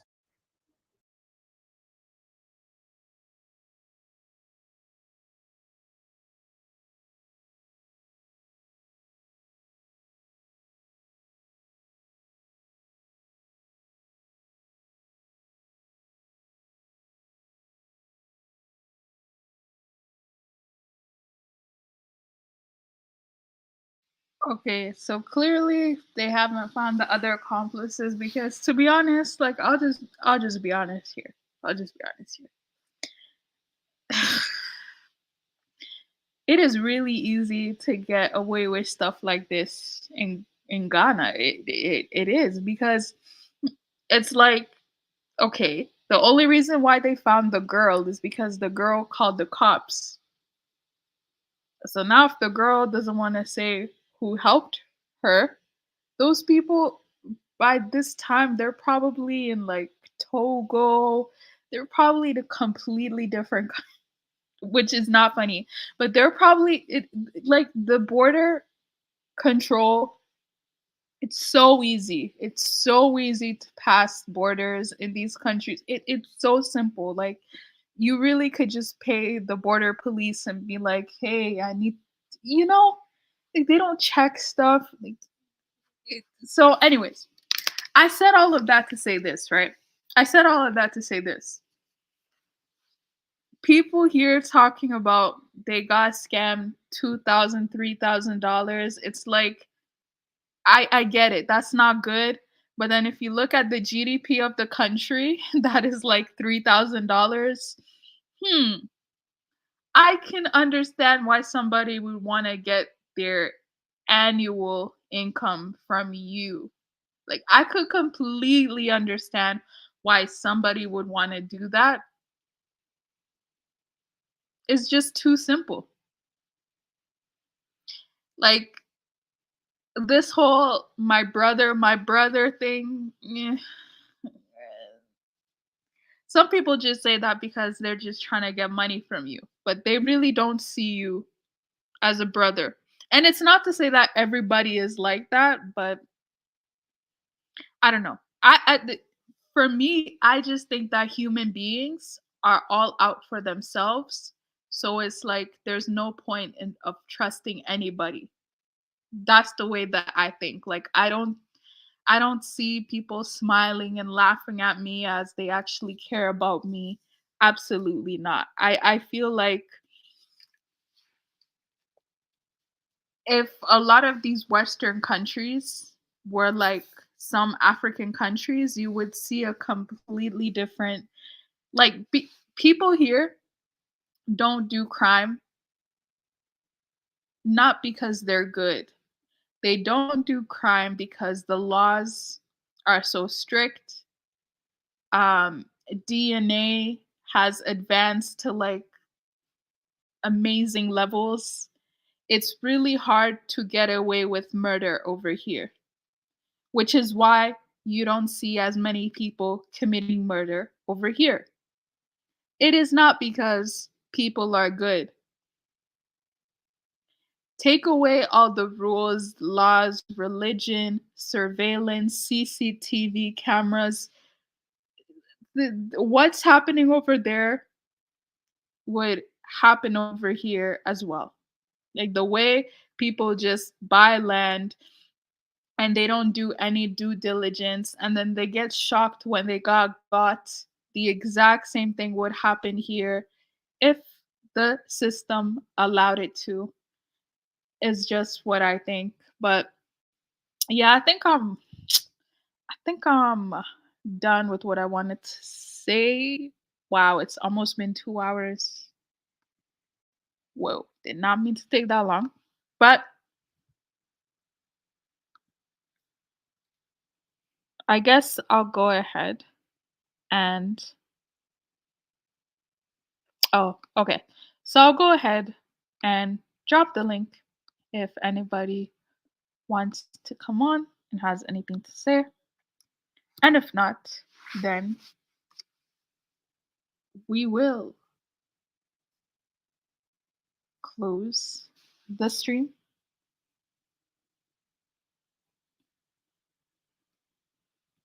But yeah, I guess I should just go up and see what some of you guys have been saying. Let me see.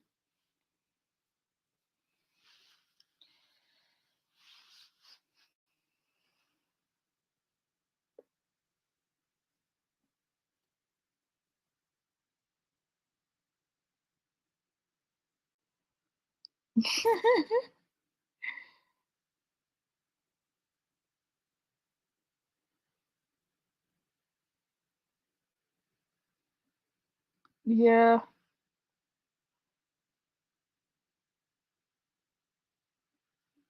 Who is this?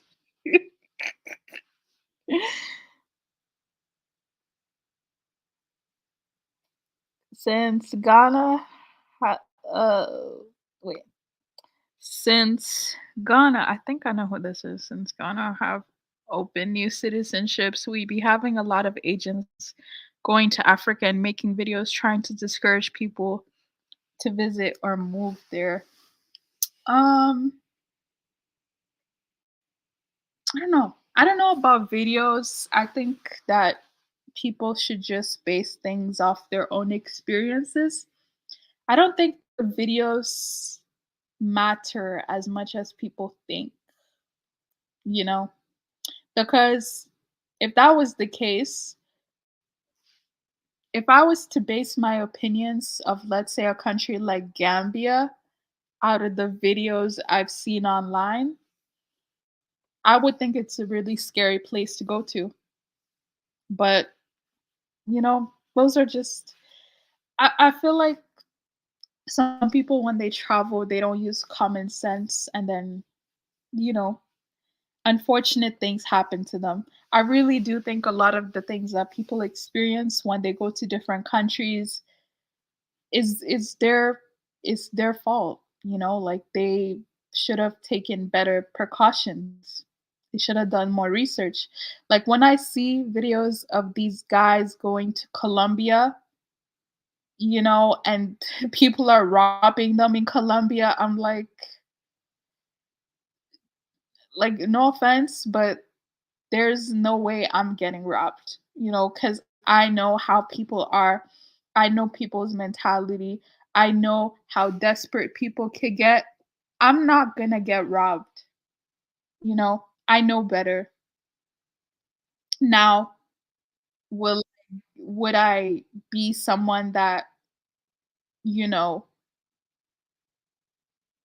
now, okay, would I be someone, when I say robbed, I mean like I won't get mugged. Like I won't get robbed on the street. Would I get robbed at home? Maybe. But I don't know. I just feel like if you are somebody who's a foreigner, right? You're someone who has, let's say, more money, or you appear to have more money than the local people of wherever you're going to. You just have to move smart and understand that they don't see you as one of them. You know? Regardless of skin color, regardless of all of that, they do not view you as them, because they understand that you did not come from the same struggle, or you're not currently experiencing the same struggle that they are.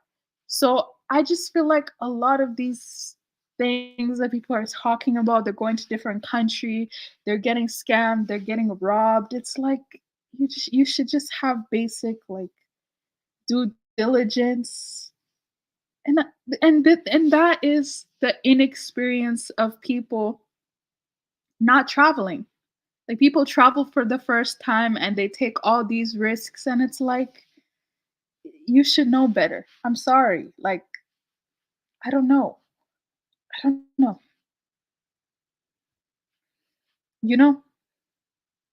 Like people keep talking about, for instance, they talk about, oh, don't go to Nigeria, this will happen to you, that will happen to you. I'm like, no. You just have to know where you are. You have to know, you just have, and you can't be, as a foreigner, you cannot go somewhere and just tell everybody your business. You cannot go to people you don't know and tell them you come from this country. Let me tell you something, guys. Usually when I visit a country, I don't tell people that I'm a foreigner. What I'll say is, oh, I'm married to somebody from here, or I have a family member to somebody from here, or like I always make up a false story to make people think that I've always been there. Like I don't tell people things, because the minute you tell your, let's say, your Uber driver, your Bolt driver, that you're not from here, and then you get shocked when this person comes to your house later with their friends and they come and rob from you. Like, why are you telling your taxi driver that you're not from there? You're a visitor to the country. Like, people don't have basic traveling skills. And then bad things happen to them. And then they want to come online and say, I hate these people. I hate this country. No, no, no, no, no. And I feel like maybe some people just need to, they need to know traveling tips 101, what and what not to do. But I have,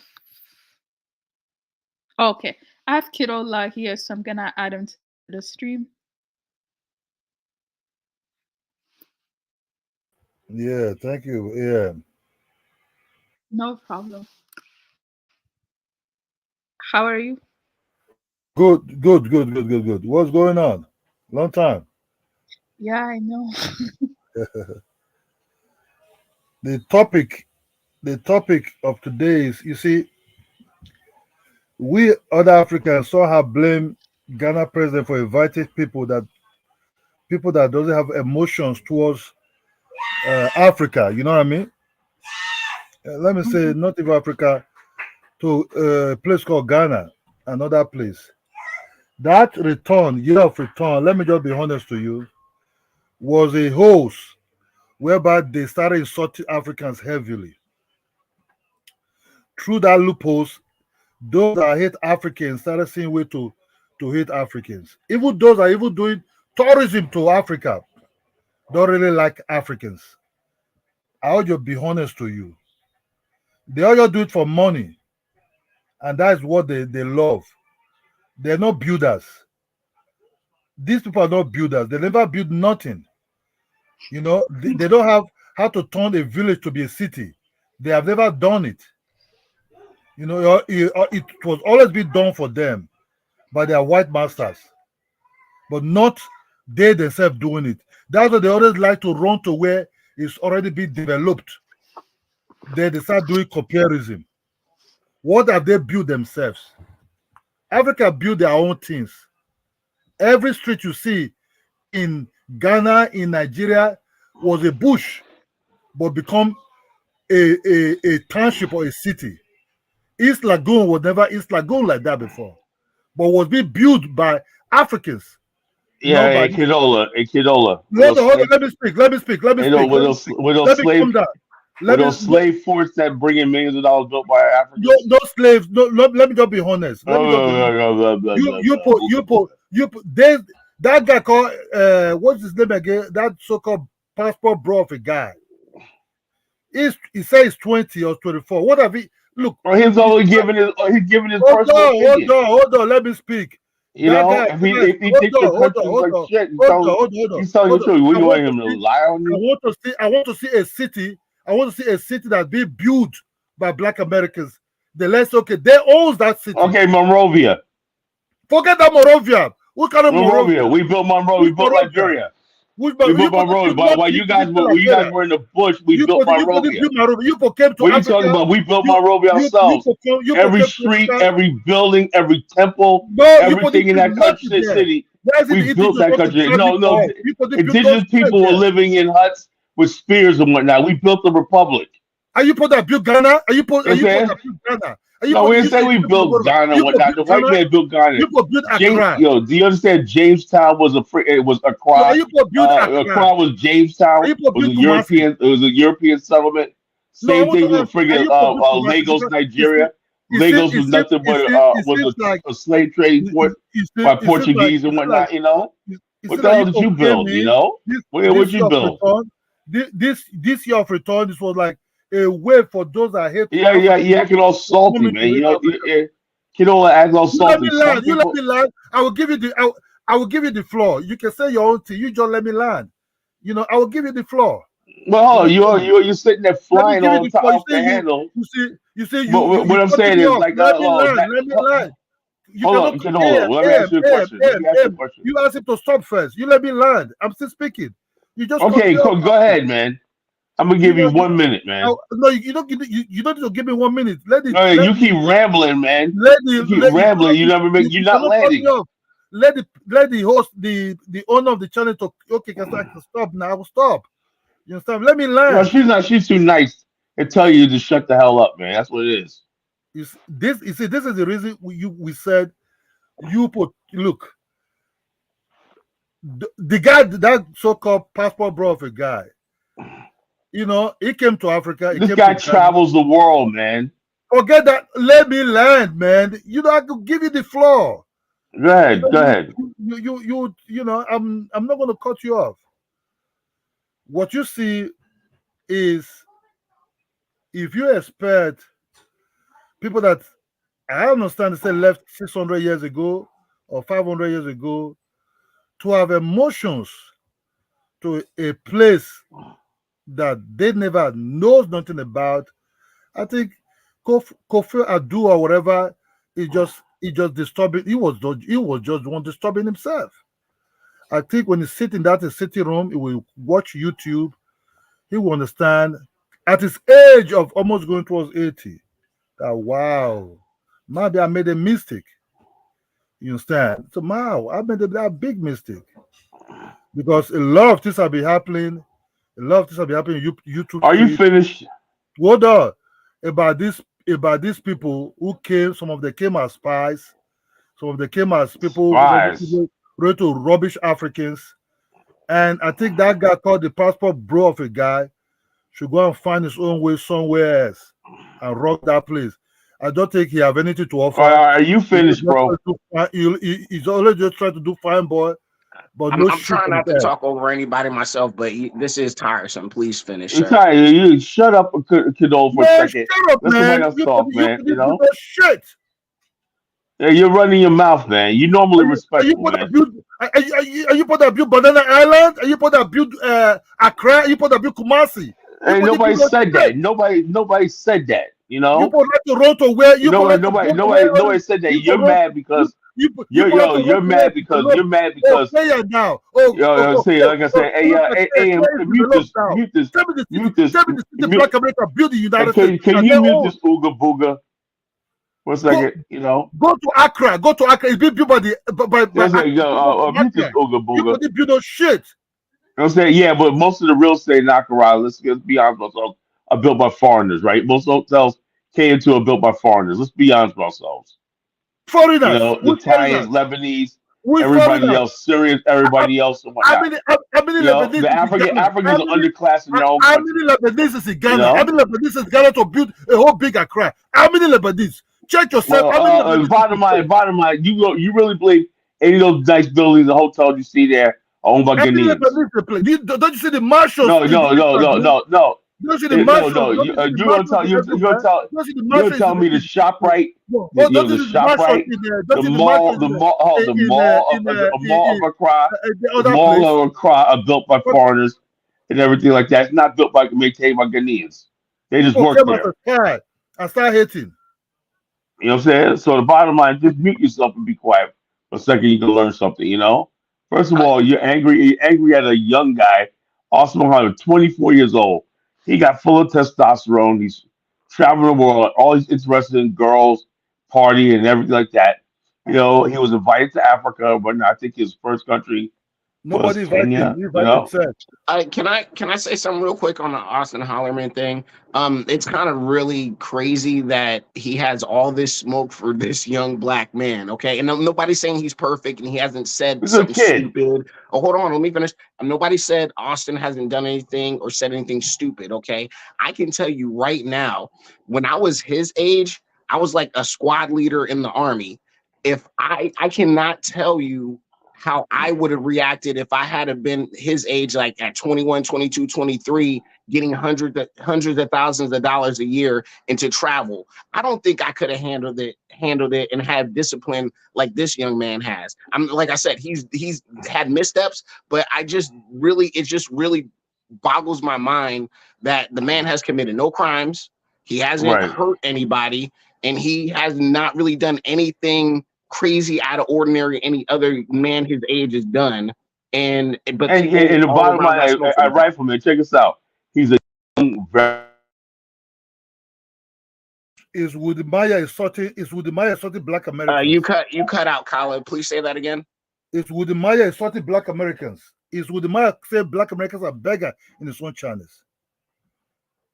You want to pick what you want to pick, and you want Okay, to do. sir. Oh, you said this. Sir, Is you're with just Maya ranting. is with Maya begging? Is with Maya assaulting black Americans? Oh, black American women are beggars. What are you talking? Okay, I'm sorry. If he earn 100,000 in a year, he have to control his own mouth. He have to be disciplined.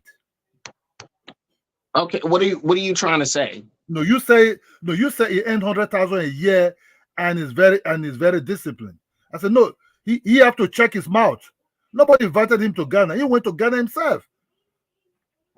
Nobody asked him to come to Ghana. He just shopping around, analyzing things because he's The getting free man money. travels the world. He goes to Asia. He goes to America. He goes to He can go Africa. to I don't really he understand. can go to anywhere he want to go to. If you come to a place as a guest that you live in, that those who treated you well, why must you come to say, oh, this is my view, the women are beggars, this? Who are you? If he goes there and hold on. If he goes to a place and he gets an impression and sees something and relays it to the world, that's his opinion. That's his experience. It doesn't have to be right, but that's him. What's the big deal? Nobody invited him to Ghana. Nobody asked him to come and be giving Okay, report. you didn't answer my question. Nobody asked him to be giving a report to where that nobody invited. Said, oh, is Ghana oversold to black Americans? Nobody sold Ghana to black Americans. Okay, Nobody. listen, hold on. I was going to get on that. Okay, can you stop talking for a minute? And I wanted to get. The Ghanaians are the one building the Ghanaians are the one building Ghana. Can I talk about the year return? Because I did have something to say to African Millennial and ask her a question as well, and not just let you dominate the conversation, sir. Okay, so my thing is the year return. I'll even with the people that have the grievance say, okay, maybe they did oversell it to Black America a little bit. You have to be smart enough and not emotional and do your due diligence. Okay. The Ghanaians weren't hiding anything from anybody. They weren't lying to anybody. So if some Black American got over emotional and didn't do their due diligence like you do anywhere else on the planet, and they got scammed or something didn't go the way they thought it should have gone, that's their fault and responsibility, no one else's. Okay. It was true 4 years ago, and that's true today. You go anywhere and you vet on your own, and that's it. So I'm tired of folks talk about scammer. You are an adult and you are responsible for yourself. That's it. Okay. If you get scammed, say I didn't do the best vetting or whatever. I lived and I learned and move on and don't care what anybody else say. So that's all what I got to say about that one. But go ahead, kiddo. You got anything else to add? Not really, man. I'm done. What? I said, not really. Somebody can go on. Oh, okay, cool. Well, all I'm saying, and Africa AM, are you there? Did she bounce? Yeah, I'm here. Oh, okay. I did have a question. Why are you still going hard on Pan Africanism? Okay, like I understand, like people over romanticize Pan Africanism and they have a certain mindset that's not reality, and in certain, like maybe an outcome didn't happen like they liked or something. But I just kind of like, you say it's like Pan Africanism's fault or something like that. Like that's just kind of weird to me. Can you elaborate or? Yeah, Huh? Pan-Africanism ideology paints that everyone is everyone are brothers and everyone are the same. So if you go to a different country, which is a black country, they're going to, because you're black, they're not going to, they'll feel, they won't, you'll be less likely to be treated bad because they'll see you as like a kinfolk, or they'll see you as their their brother. I don't know. Okay. Well, that's not really Pan Africanism, though. So what would that be? Real Pan Africanism is more akin to like an economic system more than it is a race based system. It's on what you can provide. It's goods and services and tangible things. It's not my brother. We look the same, so therefore I rock with you. It's kind of more. You have to have more of the software as well as the hardware, if you get what I'm saying. So so people kind of have and also too, there's another way of thought when it comes to Pan-Africanism, where there's the socialists that took over, I would say, the intellectual space of Pan-Africanism. So Exactly. people are under the impression it's a socialist thing, and that's the farthest thing from the truth. That's not Pan-Africanism. So I think people have these less than tangible and pie in the sky race-based identity attachments to Pan-Africanism, and not actual systems that work for black. That's actual Pan is working together.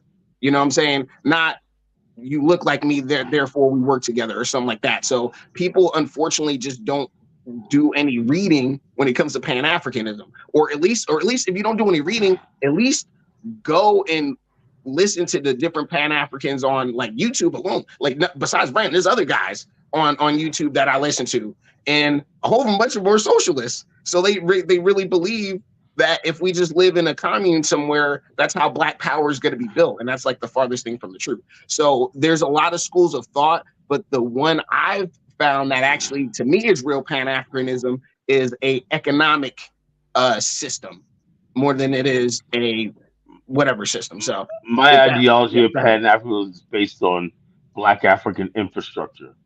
You know, the black race does not have global infrastructure, right?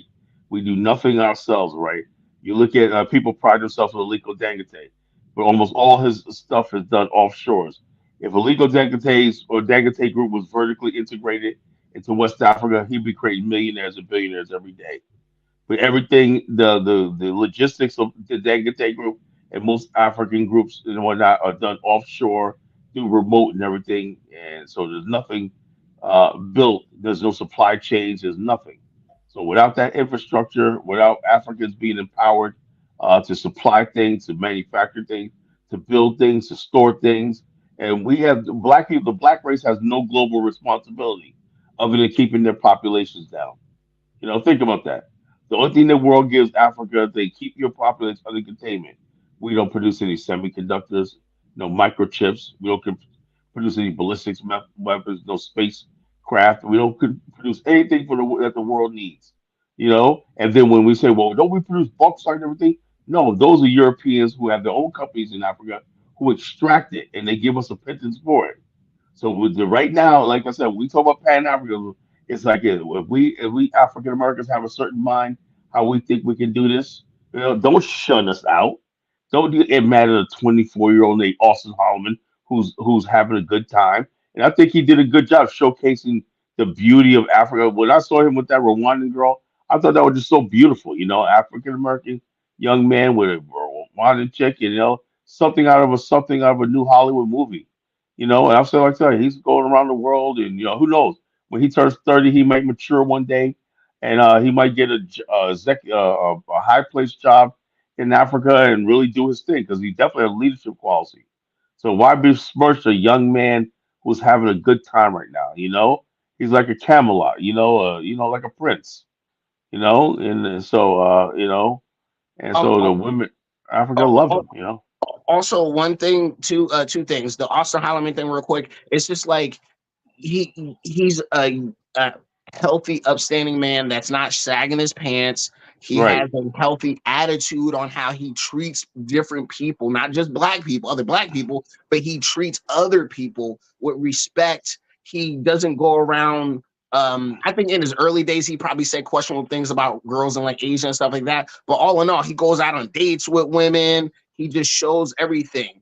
A lot of these other influencers and all these Instagram hoodlums that we see, how they mistreat their own women, black women in particular, usually, nobody has smoke for those young men, but they have Hmm. smoke for this guy. So that's what I'm saying. Like, he's more of a better example for any young black man globally than and most of what black America has to offer by far. So that's Yeah, why another I thing that have bothers me. not Oh yeah. ashamed Oh, of hold him on. one bit. Hold on. Last thing, Kyle, sorry, and I'll let you rock. And the last thing about the infrastructure thing, about the black infrastructure, it doesn't have to be super complicated. Okay, there's other races and other governments around the world that have shown a pathway to sustainability and infrastructure. A small plastics factory, a small food processing plant, a small something that you manufacture, just something small that you can Textile. export to China, export to Europe for an electronics thing, like something small, and then you get synergy from that. That's all we're talking about. Exactly. You know, it doesn't have to be. But the whole thing is that like, has another thing I'm gonna say that's gonna shock a lot of people, and people are gonna want to burn my Pan African card. I'm sick of people talking about how bad. For now the whole thing, all the African leagues that failed us, right? They're using France as a scapegoat. You know, France is the problem. No, Dr. Arikana, you're the problem. You know, every African person that signs agreements to go study in the West, go live in the West, and everything, who take kickbacks and bribes and everything to allow European firms. There was a French guy who got arrested, I think by France itself, right? He come to find out that between Benin, Senegal, and everything, he had a logistics firm, right, making billions of dollars, right? Without having logistics mean moving products and industries and everything, setting them up, building them up, and supply chains from one point to the other. That's what logistics is based on logic, and so therefore he had a logistics company with no big contracts from all these African governments like Burkina Faso and all these other places, right? Which he bribed officials and he got no big contracts, you know? And so it had to take Western countries and Western governments to say this is corrupt, this is against the rule of law and everything. It wasn't African countries that came after this white guy. It was Western companies. So I don't know, understand how if all this corruption goes on a daily basis and Africans say nothing about it, right? How is it that you're going to say, oh yeah, it's all France now that's the problem? France now is the problem? No, no, this is something that was decades in the making. You let the French set up their bauxite and the uranium companies and everything. You could have been mining uranium. You could have been processing that. You could have been exporting all these things and everything if you invested your time into it and educate Mhm. yourself for it. They You got their know, payout and they got drunk in France. that's what I'm saying. You got your white women. They invite you to their party with their white women and everything like that. You sit up there with their blondes and everything like that. Next thing you know, you have sold your whole country, your history out, and you're gonna come back in 2023 talking about you want us to join you in this. Oh, the friend? No, no. We haven't. We African Americans have not engaged France in Africa yet. So why are we gonna make enemies right when you guys half-ass want to be brothers with us? The thing. So when we go to Africa, we don't know who our friends and enemies are going to be. You know, that's just a fair warning. You know, so it could be the Portuguese, it could be the Lebanese, it could be the Russians, it could be the Chinese. Yeah, we're determined to do this thing. You know, and Africans, made their deals and everything. Right now, you got Ruto. He's pocketing $100 million to send troops to Haiti. You know, Africa is basically doing things, and then we don't see the consequences for years later. You know what they do. Well, this deal was signed by President such and such 30 years ago and everything like that. And like, whoa, wow. So what can we say when the Africans sign these bad deals and do all this stuff and everything, and the money gets looted and everything? Ghana is going to this is the 18th time Ghana has to go to the IMF, and President Otto is so desperate that he threw Burkina Faso under the bus at a table, round table with the United States Chief of Staff and Tony Blinken and all of them saying, "Oh, I'm concerned about the Russian movement in Burkina Faso." And Blinken is tapping on like, "What do you want us to do?" Yeah, so basically he wants a deal. Give me $100 million. I'll spy on the Burkina Faso. I'll let you use my Ghana as a base to spy on them and all stuff like this and everything. And so basically, I don't care about Burkina Faso. I'm gonna make what happened. The Israeli war friggin' knocked that right off the headlines. The friggin' the whole Niger war and all stuff like that disappeared. Now everybody's saying, "Nah, I think we're not going to invade Niger. I think we're going to have diplomatic thing." No, why? Because you know that the Niger was going to fight back, Mali was going to fight back, and you don't have the international spotlight anymore. The world's focused on the Middle East. So what will happen is if you did start that war, millions of people, Africans, would die. And just like what's going on in Congo, just like what's going on in Southern Cameroon, no one would give a damn. And that would be the worst thing in the world. See, a lot of Africans don't mind people dying so long as they're getting headlines. You know, that's a sad part about it. Now that the world's focused on Gaza and Israel and whatnot, they know if we start a war here and whatnot, and millions of people start dying, and we have a refugee crisis, it will never end. It'll take 30 years to recover. So when people like Kidola come up here and you come for us, we have an honest in our heart assessment to see our mother continent succeed. You can tell by the words I'm speaking right now that I actually really care. And it's not about trying to make Africans look bad, whatever like that. We're going to let Now Josie somebody go. said, A said, "Condom can protect." If I wasn't concerned, I wouldn't be on this phone line right now. You know, that's another thing about the African mind. He'll freaking let the European rape him, kill him, and everything like that. But the bottom line is this: he doesn't even know how to discern when Okay. somebody's being real and somebody's being fake. How are you? Good, good. Am, Yeah, how are you, Josie. Am? Good. Yeah, can you hear me? Are you alright? Yeah, yeah, I can hear you. Okay. Look, what I wanted to say is this. In terms of the whole overcharging thing, I think a lot of people, when they buy from people, especially small businesses, dress down because a lot of people are going to overcharge you if they perceive you as having more money. It's just the reality. It happens to Africans as well across the continent. It's something that I've seen over the years. It's like if they perceive you as making more money, the price is gonna go up. If they think you live in the suburbs, they're gonna charge you more. It's just something that happens to everybody, even people who live on the continent. So dress down and negotiate. Have an idea of how much the product or service that you're buying is locally as well. Do your research in terms of that. In terms of that, it's not always in a bad way. They're not necessarily trying to go after a certain group of people. They're just trying to make money. And if they can get you for a bit more, they'll do it. So yeah, that's something that I wanted to add. Yeah, I agree. I think Look. what Yeah, happened look. in South Africa?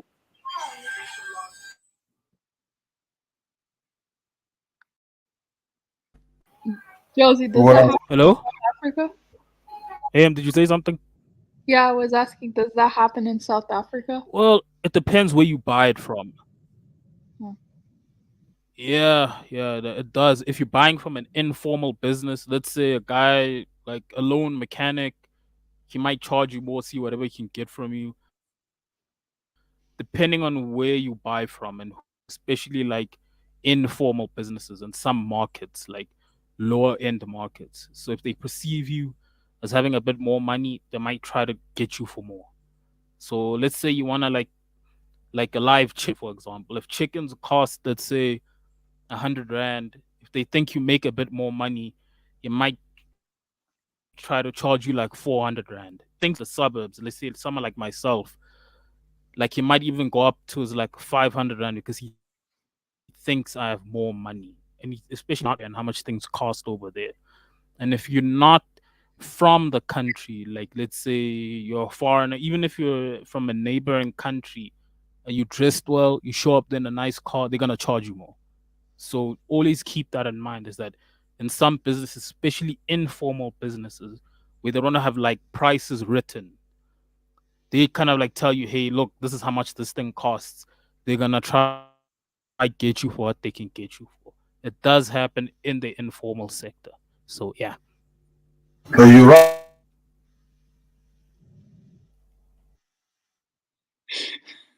Thank you, Josie. Yeah, who was that? I think that was Kid I Ola. think that was Kid Ola. Ola. They can tell you $500, Ola. but you have to price it down to, you know what I mean? You have to price it down. So if you think you're a Yeah, you foreigner, need to negotiate. you need to No, you negotiate. need to negotiate. That doesn't mean we price it. That mean price it Yes. by pricing it. So if you think you're a foreigner, you have a friend. You have to hold like a local person that can help you negotiate. All this kind of business. But not like somebody have to come to YouTube. Then you have to say, oh, Ghana is this, or Ghana is this, or you want to bring Africans. Look, nobody asked you to come down over there. Nobody pack your bag for you. You pack your bag yourself. You know what I mean? Nobody asked you to go, oh, I'm going there now, that they're all waiting for you to come and give you flowers. You went there yourself, or you're the one going there yourself. So whatever happened to you, whatever consequence or whatever you experience, bear it yourself. But don't have to come to YouTube. Oh, you see, they treat me like this. Nobody treats you like that. You might be you have encountered one or two people. You just think, oh, everybody treats you like that. Then they start coming to YouTube, started ranting, and ranting. If you think, look, if I will tell you the truth, there are Ghanaians who live in London, Americas, and everything, who are not doing things back home, or who left long time. The people in their street is not waiting for them. 10 years is back in that street. The whole street is the whole street have changed to something else. More mansion is being built. Beautiful things is being done on that street. No, Peter have left long time. Let's wait for Peter before we develop this place. It did go. It's not going like that in Africa. Africans are the ones doing their things themselves. It might take them time because mostly in West Africans, they don't borrow money to do things. They build these houses slowly on their own. That you see, things take time for some area to develop. It might take up to 5 years because some of these buildings, some of these businesses you're seeing is not on loan. Some of these things are not, oh, let me go to bank now, let me go and borrow $1 million. Like what they're doing in the West. Credit something. In Africa, you cannot build, and not in America, you can just start nailing woods and everything. Because most American houses are being built by woods. In Africa, it's block, concrete. So this is take time. So if you come to Africa, you expect, oh, because you're an American, oh, they're waiting for you. Oh, okay, it's coming now. Let's wait for James to come. No, they don't even know you. It's at millions. Who are you? You're nothing. Then you go back and say, oh, Africans are dorsey. Africa cannot think.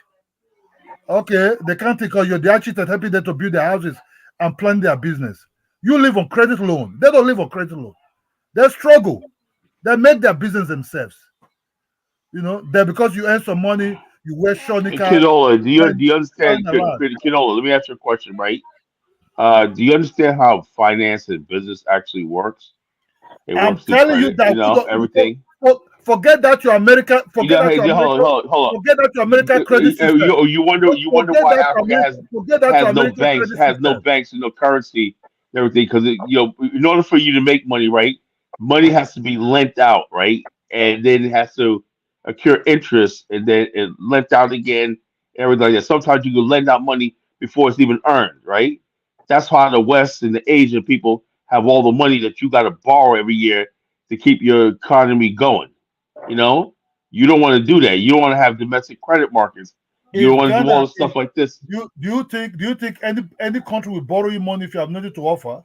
Oh my You have God, dude! oil. I don't, Kyla. I don't think he's just. I don't think he No, I'm understands asking you. No, I'm I asking think you. if your Kinola's country's not going to stupid. develop, He's not I'm stupid. asking you. you need a credit system, What? sir. You need Hold a on. credit system. Why are people not borrowing Haiti money as a country? Man, it's hopeless. Look, It's a it's lost It's because cause Ghana. hopeless. with It's this because guy. Ghana have something to offer. No, even Chinese will not borrow you money if they know they have nothing to pick. Nothing for you. You have Everything's to based on go to the credit, bro. so don't come and say, oh, this bank here, this bank there. Africans have been existing right from the day of their own, even before the independence. So what This I'm is trying to see. say as a Look, layman, if as they a were layman, producers, if they were forget net as a producers, layman. if they were net producers, credit would not be a huge deal. Look. As a layman, most of these Ghanaians that are developing their streets and their towns and turning these towns to be cities are not going to borrow. They're not going to borrow money from It IMF. takes them 20 years to build a house. They use their local currency. They use most of their things. They don't even know anything about IMF. You understand? So when we say we build things for ourselves, we're not thinking about World Bank. We just go down before they will even trade our butter. Why not have something built in 5 years instead of 20?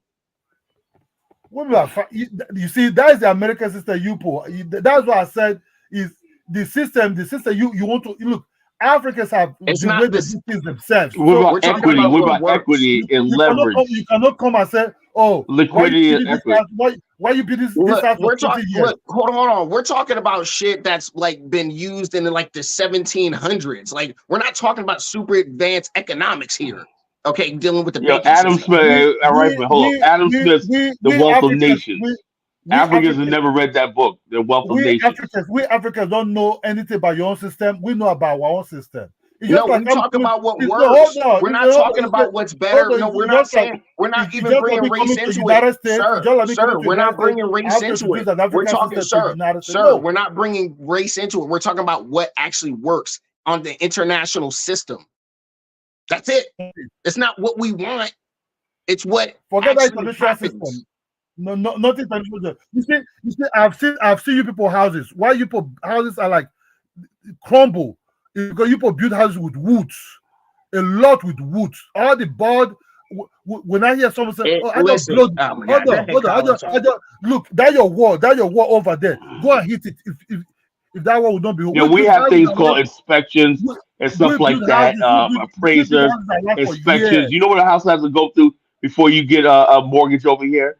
Houses they just built of wood.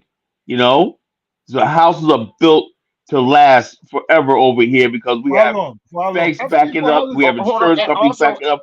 On top of that, if it doesn't last, somebody's gonna get sued and get their money took. Okay, so there's protections all around. That's what you don't understand. Houses are made of woods. It's not houses. You know, it's just like it's just like somebody who lives. You don't know what you're talking about, Kidola. I've seen people build this. You don't know what you're talking about. You're not a subcontractor or a contractor. You've never built a house. Have you built a house? Kidola, have you built a house? All right, guys. What's wrong with wood? Man, I have houses, not one house. Okay, no. Have you built a house? And plus, what is wrong with wood? People use wood to I build a house. use bricklayer to mold my block with cement and sand. Then they start using it right down from the foundation. You understand me? With rods. Then down to the decking with rods. Then move on again with concrete. Hold on. Like what happened there? Like because I went away and then I came back and you guys were arguing. before spoken. Like, what's wrong? Like, It what's just going on exactly? all that's going on is he doesn't want to recognize a simple truth of if Africans go in a certain direction when it comes to baking, they can get things built on on credit, on certain credit vehicles and systems. They can get things built, and they're not going to go into massive debt. They just have to manage it well, just like every other country on the international stage does. Yep. He's against that. He said we do everything cash. We got to do cash. That's what y'all Uber banking. We got to do Uber banking with chicken bones. The African way. That's how we got to do it. We got to ooga booga our way out of everything. Okay. Hold on. Can I just say this? So, I don't speak about what happens in East Africa, but the credit system does help, especially when you're growing a business. So, like, if you use it right and you pay it off over time, you can actually accumulate a lot of money from it. Like, it works here in my country, like in South Africa. Like, thank you. See, that's all we were saying. That's all we were saying, Josie. That's all we were saying, Josie, and he wants to. That's what I'm saying. Look, that's the thing. I don't know what that's about. See, Josie, what I said. Look, what I said is this: you cannot come from United States. You start running your mouth like, oh, these Africans are these. Okay, that's that. And I said, look, these Africans you running your mouth, they are not on credit. They don't own no loan to nobody. The bank, but it's not a bank in Africa. Are not borrowing people loan for business. But most of the business you see in Africa have been done without no bank helps. These are people who save their own money by trading and saving that money to expand their business. Even their houses, I'm talking about West Africa now. Most of the houses you see in West Africa have been built without no loans. You understand me? And these houses being inherited by family members. Somewhere in America, so, oh, white people have they can pass wealth to their children. In Africa, we pass wealth to our children. We don't pass no debt to our children. We pass real wealth for them to inherit, not debt. Nobody passes on housing debt to their kids. What are you talking about? Hold on. Somebody don't die in Africa, in Nigeria or Ghana, that they have to sell their house because the tax of this house is too much. We have to sell this house now. No. The family inherit this house without no debt. The children will inherit this house without nothing, no debt. And enjoy the house. That house will also be passed over. I have learned that my ancestors passed to me. Dude, you're already talking about people that already have means and already have wealth. Credit actually helps people. Hold on. Credit can actually help build your middle. Hold on. Credit can help. Hold on, kid. Credit can actually help build your middle class. That's the biggest thing that Africa needs is a middle class. So you need credit. You need it. The truth, Africa have to manage their own resources more better. That's just what I see. Yeah, but what you're advocating is only rich people building houses debt free. Like average people cannot do that. Average people of or people of modest means or trying to come from the out of poverty into the working classes or whatever, in order for them to get housing that's sustainable or whatever, they're going to need certain credit schemes. I'm not saying mismanage it and make your government go into financial ruin, but it help you build your middle class. And it seems like, to me, you're arguing against that. Look, we already know much about the system already. So when you start working, whatever entity you're doing, when you start trading or you start selling anything, and you remember, oh, I need a house, you start building your house. Some of them already start making money, depending on what kind of business you're running or what you're doing. You start already saving money to start building your house, sometimes at a very early age. Let us say some of these houses you see can take up to 5 years, but they start doing slowly. You understand? So that's what you see. That's why I said that, look, Africans, I don't know, no African will say, oh, let me wait for Black Americans to come and help me. No, that's evil diaspora. An African guy that left 5 years ago. I don't think anybody said that, sir.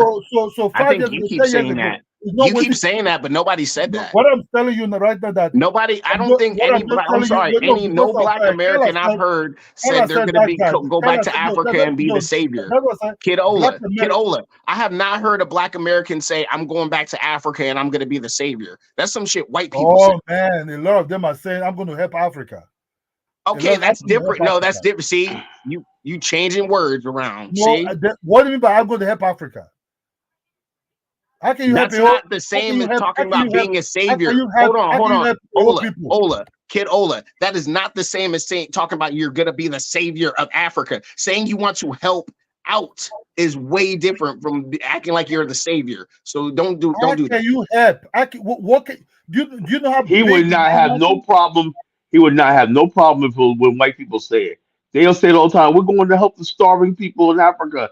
They say it all the time. And Africa is kiki and laugh all over the internet and whatnot. You know, They Chinese say said it all the time. You got people rule China. No, they're So like, this, you know, oh, that white man, he's a good white man. he's a no, good white man and they whatnot. said You it on know, TV. I've never seen and what you any. call I've never seen Kiddo any was married white to a white man. woman. I've never seen any white man that come to Africa TV and say, "Oh, we want to help No, Africa." Kiddo, let me tell you Leave it something. up. Let me tell you something. Let me tell you what they really think about you. Let me tell you what you ooga boogas, what white people really think about you. They tell me when I was growing up, when that the best thing we could have ever did was bring you over here from Africa. They have no respect for you whatsoever. They laugh in your face and play with you, but they really, really, really it shows you why there's no major infrastructure industries on the African continent. They really don't have any faith in you and your humanity to build anything or to make any decisions beyond your borders. You have no respect. So this idea of Africa is going to the UN talking about we want to do the UN and the white men will blow the UN up before they give you power of a permanent seat on the UN. That's what they think of you. You know, that's what they really think of you. They don't care if millions of you people die on the continent and everything like that. They do not care. They You don't care see, about your humanity. let me just tell you. You see, when Corona came into this, as when Corona came in, most of Western people say, "Oh, we're sorry for Africa. We do." You see, God have way to show who is a really strong man on earth. In Europe, they were picking bodies like they were picking picking fruits on the ground. A lot of people were dying like chicken. The so-called good healthcare, the so-called good medicine, the so-called everything. They were falling like like you put chickens you put raised in your cages there that And fed when Ebola with happened, you everything. motherfuckers were on the ground But no, no, begging you for the were white dying man to like come you were save you. dying Shut like up. no, you were dying like chickens, like chickens. Who stood can look? How many people die in Africa? I can tell you, maybe in Nigeria even none. In Ghana, I think none. In most African countries, none. But the so-called good health, good hospitals, living good. This all artificial looking shit. You are eating But you nonsense. in white man country though.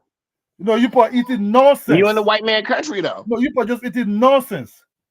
You are in the white man's So you country, have sir. industries, you What are have you even trying everything to there, say? What you are you have trying to everything say, there, sir? No, no, AFR but is the pollution actually is hitting you, Nigeria. but the pollution is hitting you hard. The pollution there is hitting you Yeah, hard. Ooga That Booga even Mike's because of in Africa. America. People come and be talking nonsense. Look at okay, you talk about Ebola. How many people died in Ebola? In Sierra Leone, if you want to go down to Sierra Leone, how many people died in Sierra Leone? Maybe 3,000. Look at Corona. How many people died in the United States? Thousands. Over 10,000. Over 10,000, if not up to 20,000. You want to talk about Ebola? Why are How you many people died yelling? in Ebola from it? But Why are you yelling, sir? your people were dying on the streets, on the wrong Okay, way, on the what's your whole way. point, sir? What's your point? I'm No, trying you to want to talk. understand No, what your you want to point. talk about when Ebola came able to die. Africans are more stronger than you people. You people can't even resist. You people can't even resist what Africa can resist in real Calm life. down. Okay, Kidola, let's No, I'm relax. just Okay, telling you let's. right now because you came with Ebola. That's what I'm telling you. I'm able to die in Ebola in Africa. If that's what you want to talk about. And even the Ebola, the even kill up to 3,000 in Sierra Leone, because that's where it really ravaged. But how many people died in Ebola in Corona in New York? New York refrigerator was on the street. Body Okay, refrigerator was on the street. let's reset. Let's No, you calm want to down a little bit. because you want to talk. You want to talk. You have good health care. Good this are all fake. What you eat is artificial. Okay, sir. Let's bring it back. Okay, let's not yell. We can talk about this. nothing on it. We drink clean water than you people. We even Okay, eat the correct food than you Kidola, people. just relax, We live on man. the Just, you better don't house have to than you yell. people. Okay, you don't have to yell because it was really hard to understand you because you were so animated. I understand you think the American health system is really bad, but and there are criticisms. We criticize it all the time. I do as an American, but it seems that when it comes to specialized healthcare and the standard of care, we're one of the best on the planet. So you know, it's kind of hard for you to say what you're saying when yeah. I work in the healthcare field. The United States has the best healthcare system in the world, Yeah, bar like none. there's No criticisms, one. but he's just You talking okay, crazy stuff. look, if you All go by all that, the top surgeons when and medical Ebola, when come here to study. The medical science is here. when Ebola was around, where were the healthcare then? You people So talk we about didn't get healthcare. hit by You people Ebola talk over here, about, you bro. people talk about we have the best healthcare, we have this, we have that. It is the best healthcare system in the world. You know I'm pissed because this guy said, oh, when Ebola came, Well, yeah, they were because falling you down. were denograting Western No, healthcare. You're denigrating Western that's health. what I Hold on, said to you. you're That's what I said you're to you. denigrating Western healthcare, but then Western healthcare stabilized an actual pandemic on the African continent. I don't think you When? heard Where? him. He didn't denigrate Western healthcare. He was talking Where? about the way people eat. That's what he's saying. Like that Where? people eat more So hold on. So natural you food. guys That's what he eat was bush talking about. meat. You guys eat bush meat right out Which the is freaking healthy. rats and everything out in the I street. know you don't And respect whatnot. Africans. I know Kala. So this No, I'm just Kumaya is saying. trying to. Hold No, Kala. on. The deal is you don't wait now. How Hold is on, it you hold on. gonna talk about? How you gonna be this, talk about what somebody eats and whatnot? When you guys, I seen a pig No, where a no, guy it's was not a selling this. It's suya, a matter of fact that we eat more chemical. Well, hold on sell, now. We eat more and chemical you food guys in the have a West. lower life expectancy. Why is Who your has lower lower life life expectancy expectancy? lower? Who For does? Africa, on average, is lower life expectancy Based in the on what? world. Based on what data? You go look it up, right? Infant Look it up mortality where? rate, No, tell me. birth Tell me. rate, and whatnot, preventable diseases, everything bottom last. Really? You went there and did Yes. this? Okay, Y'all are really? getting eaten by alligators and hippos, dog. What are you Okay, yeah. Now talking you guys about? are showing your true color now. Thank you. You know what I'm saying? No, we're just telling the truth. You Kumbai, want to thank smoke? You guys you. still dying of freaking malaria. Uh-huh. Man, you are the champion of diabetes if you want to go down that road. No, it's just the Don't truth. worry, man. Cool Man, down. Let me deal with these guys. Hold on. See, the deal how is you this. doing? How you doing? Hold on. This can I Okay. come in real quick? Can I come in, guys? You guys have been talking for a while. Can I just come in? Here's what I want to say. Here's what I think. I think human beings are human beings. You're gonna find good people and you're gonna find bad people. You're gonna find people that like you, you're gonna find people that hate you among all groups of people. So the idea of saying somebody have your skin color because someone shares the same skin color as you automatically, oh, he has uh uh he has what's the word, more of your interest at heart than someone that has a different skin color. That's a fallacy, and that's one mistake many people should not fall for. Some people will come and say, oh, just like I said earlier, oh, the white people hate you, oh, they don't like you, they don't respect you. Oh, me, I'm FBA. I'm your brother. I like you and I respect you. No, you don't. Come on, man. You don't respect the Africans, man. The deal is, I'm not saying all African Americans that are going to Africa or don't respect Africa or don't have genuine interest. But the fact of the matter is, it's not everybody. You can't just say every African American have genuine interest or like Africans, or Africans should just open their arms. And I'm not saying open your arms. I'm saying she just open themselves up and relax and just not pay attention, not care, because there are many of them that really hate Africans. So many. In fact, I can categorically say majority of African Americans don't like Africans. From my life experience. Where the Hold on. I'm saying from my own experience. I'm not saying it's a factual. I'm just saying my own interaction. Majority of African Americans I've interacted with just don't like Africans. That's just the fact. So to sit down and be telling me that white people are the one that don't like me, and I should see you as one that like me, that's bull crap. I see people as individual. If I run into a white person that don't like me, okay, I'll say that white person don't like me. If I run into the one that like me, oh, that one like me. If I run into a black American that like me, hey, this one like me. If I run into the one that don't like me, he doesn't like me. So this idea that because we have same skin, automatically we like each other more than somebody else. That's a lie. There are some black Americans that are willing to go to Africa, and their end goal is, man, if I get the chance, I will colonize these people and even kill them. And do the same thing the white man wants to do, the bad white man wants to do. It's not all white man that wants to destroy Africans. There are bad white people that want to destroy Africans. Same way there are bad black Americans that are willing to go there and do the same thing the bad white people wants to do. So what I'm saying is, don't try to sell me these.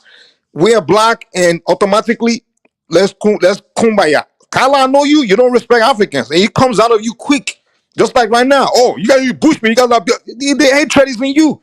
You're one of those FBA that don't like Africans. You're just looking for opportunity over there. That's it. You're That's looking for you. bullshit, You bro. That's one. bullshit. You do this. I'm going there to go save. All you went there to do was get a wife. That's one. Passport bros. The passport bros, like Kala, what's his name? Oshedu Jackson. He used to blast. He hated Africans like shit. This guy followed him for some years. He's hatred for Africa. All of a sudden, he discovered that he can get a girl in Uganda. He went over there. Now he's calling himself Pan-African. He's, I like the Africans. Oh, we are one. We are one.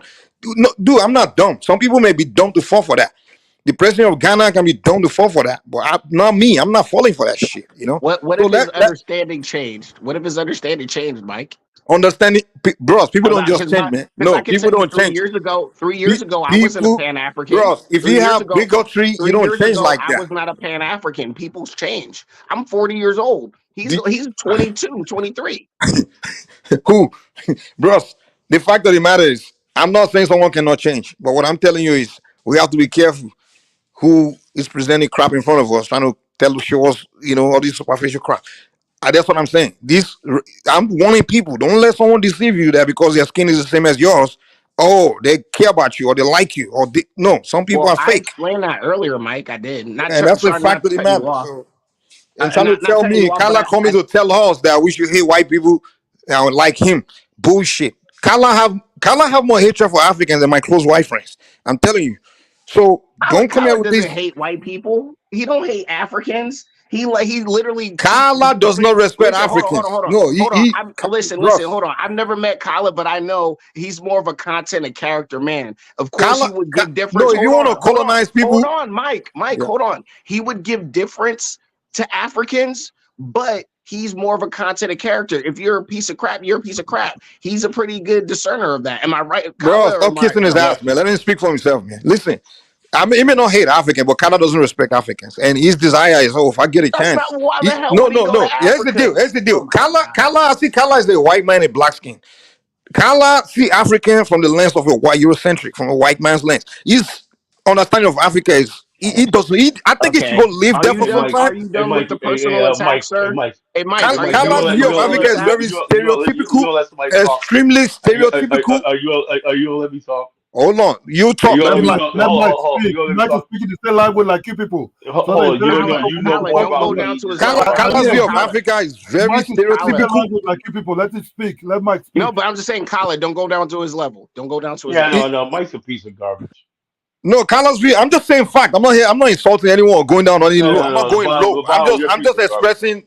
I'm not going low. I'm not hitting anybody on the low blow or anything. You literally okay. caricature. Hold on, Mike. You literally told another black man he would enslave another black man. That's what you just said. No. Like, I said that's offensive. Kala's That's like desire is to offensive as hell. That's colonize. the most offensive. That's literally one of the most No, offensive I'm things you telling can you. say to I a said black American. no. As a statement. And Hold on now. now that, how would I be able to colonize somebody? Are you Right? saying black men never I don't enslave have another black man? Hold on, African a rifleman. mother country. He doesn't African even rifleman. understand. Are you saying He black doesn't men even never enslave understand. another black man? I'm saying it's offensive. I'm saying it's offensive to say that to another black man that would never do that.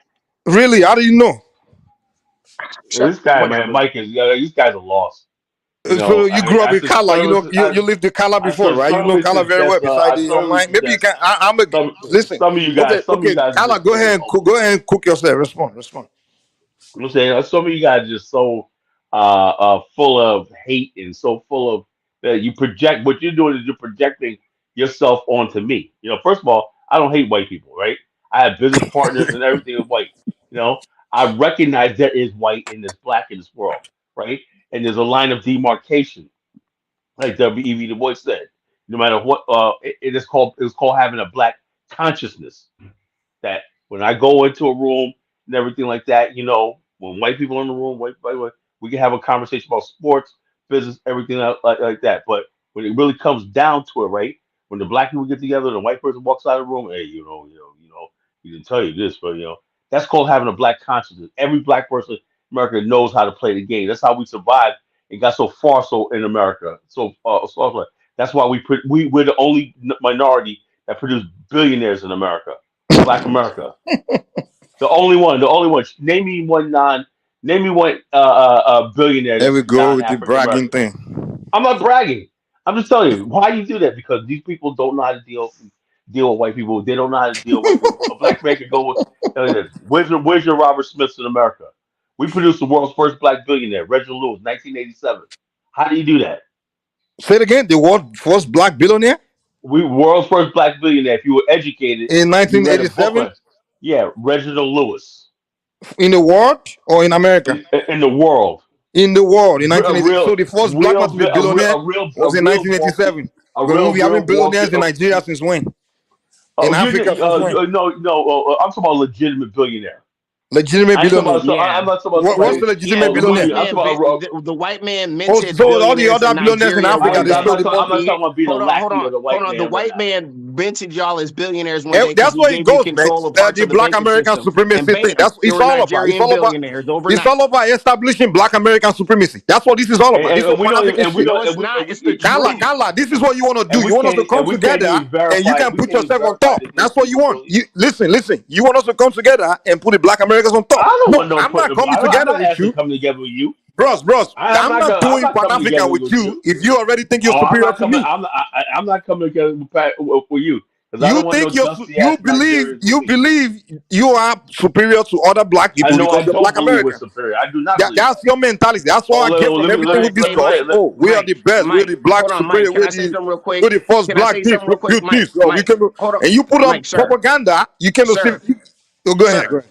Okay, here's the deal. Why are there so many Black Americans going to Africa, making productive lives as far as starting a business or doing something productive that adds value somewhere on the continent, and they're integrating into their communities? They're not making breakaway community, even though the thing about it is how you talk is why people like Kala and me think maybe we need to have certain communities over there that we can defend ourselves and actually do stuff to where people like you don't come in and try to say we're trying to take from you and destroy stuff and all that rhetoric where people die. That's what you are talking about. So it's weird to me. People are going there, making value in the continent and trying to integrate into being more African than they already are. That's what people are trying to do. You're trying to say some other stuff that's not true. What other stuff am I saying is not true? Can you be specific? You don't just throw buzzwords saying you're talking like this. To say what I said, quote what I said. That is crap. That is not true. Tell me. Okay, well, I'll tell you like this, right? If you say black people in America are going to Africa to colonize, right? Is that what I said? Is that what I said? Yeah, exactly what you said. That's exactly exactly what you said. That's exactly I what you came said. in the show. I started off saying You said will find good people, you'll find bad people. Some people you have to be careful with them. And that's the problem with you. Hold on. Here's the thing. Here's a problem. Here's a problem with that, Mike. Right? And listen to this and listen to this very carefully, right? I said Black Americans like color. I didn't say all Black Americans, and I made it clear. Yeah, well, if I'm a leading Black American, African American, when you talk about me, I'm the typical African American. I know the soul of Black America. So if unfortunately, your kinds has been leading their people, and you've been leading them astray. Hold on, you're talking about Black America. If you talk about color, you're actually talking about Black America. Because I cover every spectrum. I could cover. Now, I'm a Black American. They're far more decent than you, man. No. Check this out. Look. I'm basically. I understand the views of the Black conservative. I understand the views of the Black liberal. I understand the views of the Black Christian, the Black Muslim, the North, South, East, West, and whatnot. I'm the story of Black America, right? So, and also I understand how we can engage Africa. So when you talk about college, no. You don't know how Black Americans. You only know the ones around you. The ones you surround yourself. I am Black American. I am Black. I don't know what you. I'm not, bro. Carla, listen. Let me tell you something. Let me tell you my experience. You don't know anything about us. You don't know anything about us. I probably know more about your community than you. No. All you know is a negative. 90% of I just said nobody positive. I just told you I know Black Americans that are far more decent than you, and you don't believe me. So I'm no more positive than you. If you don't believe that, hold on. Can you wait for a second? No, You need to wait for a second because you accusing me. Can you mute this guy, African millennial? He's been here for 2 hours, and I just came in and won't let me talk. It's my turn to talk. It's my turn. No, it's my turn. I had the floor. You telling me they only know the negative, and I'm telling you that I know Black American are more decent than you, and you're telling me that I'm lying. 90% of so who's negative? You're the one that's negative. Hold on. You said one time on the show, on this show, on the Kaiser show. No, you're not. No. Let's talk about here. Don't try to put what in my mouth about some other time. People are listening to what we're discussing today. Hold up, 2 months ago on Kaiser's show, you're gonna make up for shit. No, just everyone knows. Go ahead and make it up. Make it up. We make one today already. So make up another one about some. You said Black Americans only vote with Democrats because they promise them free shit and they want handouts. You said that on Kaiser's show. You said Black Americans they only vote, but we'll talk about politics, right? In America, why would y'all talk about politics in America? I don't know, but you said Black Americans only want handouts and everything. That's why.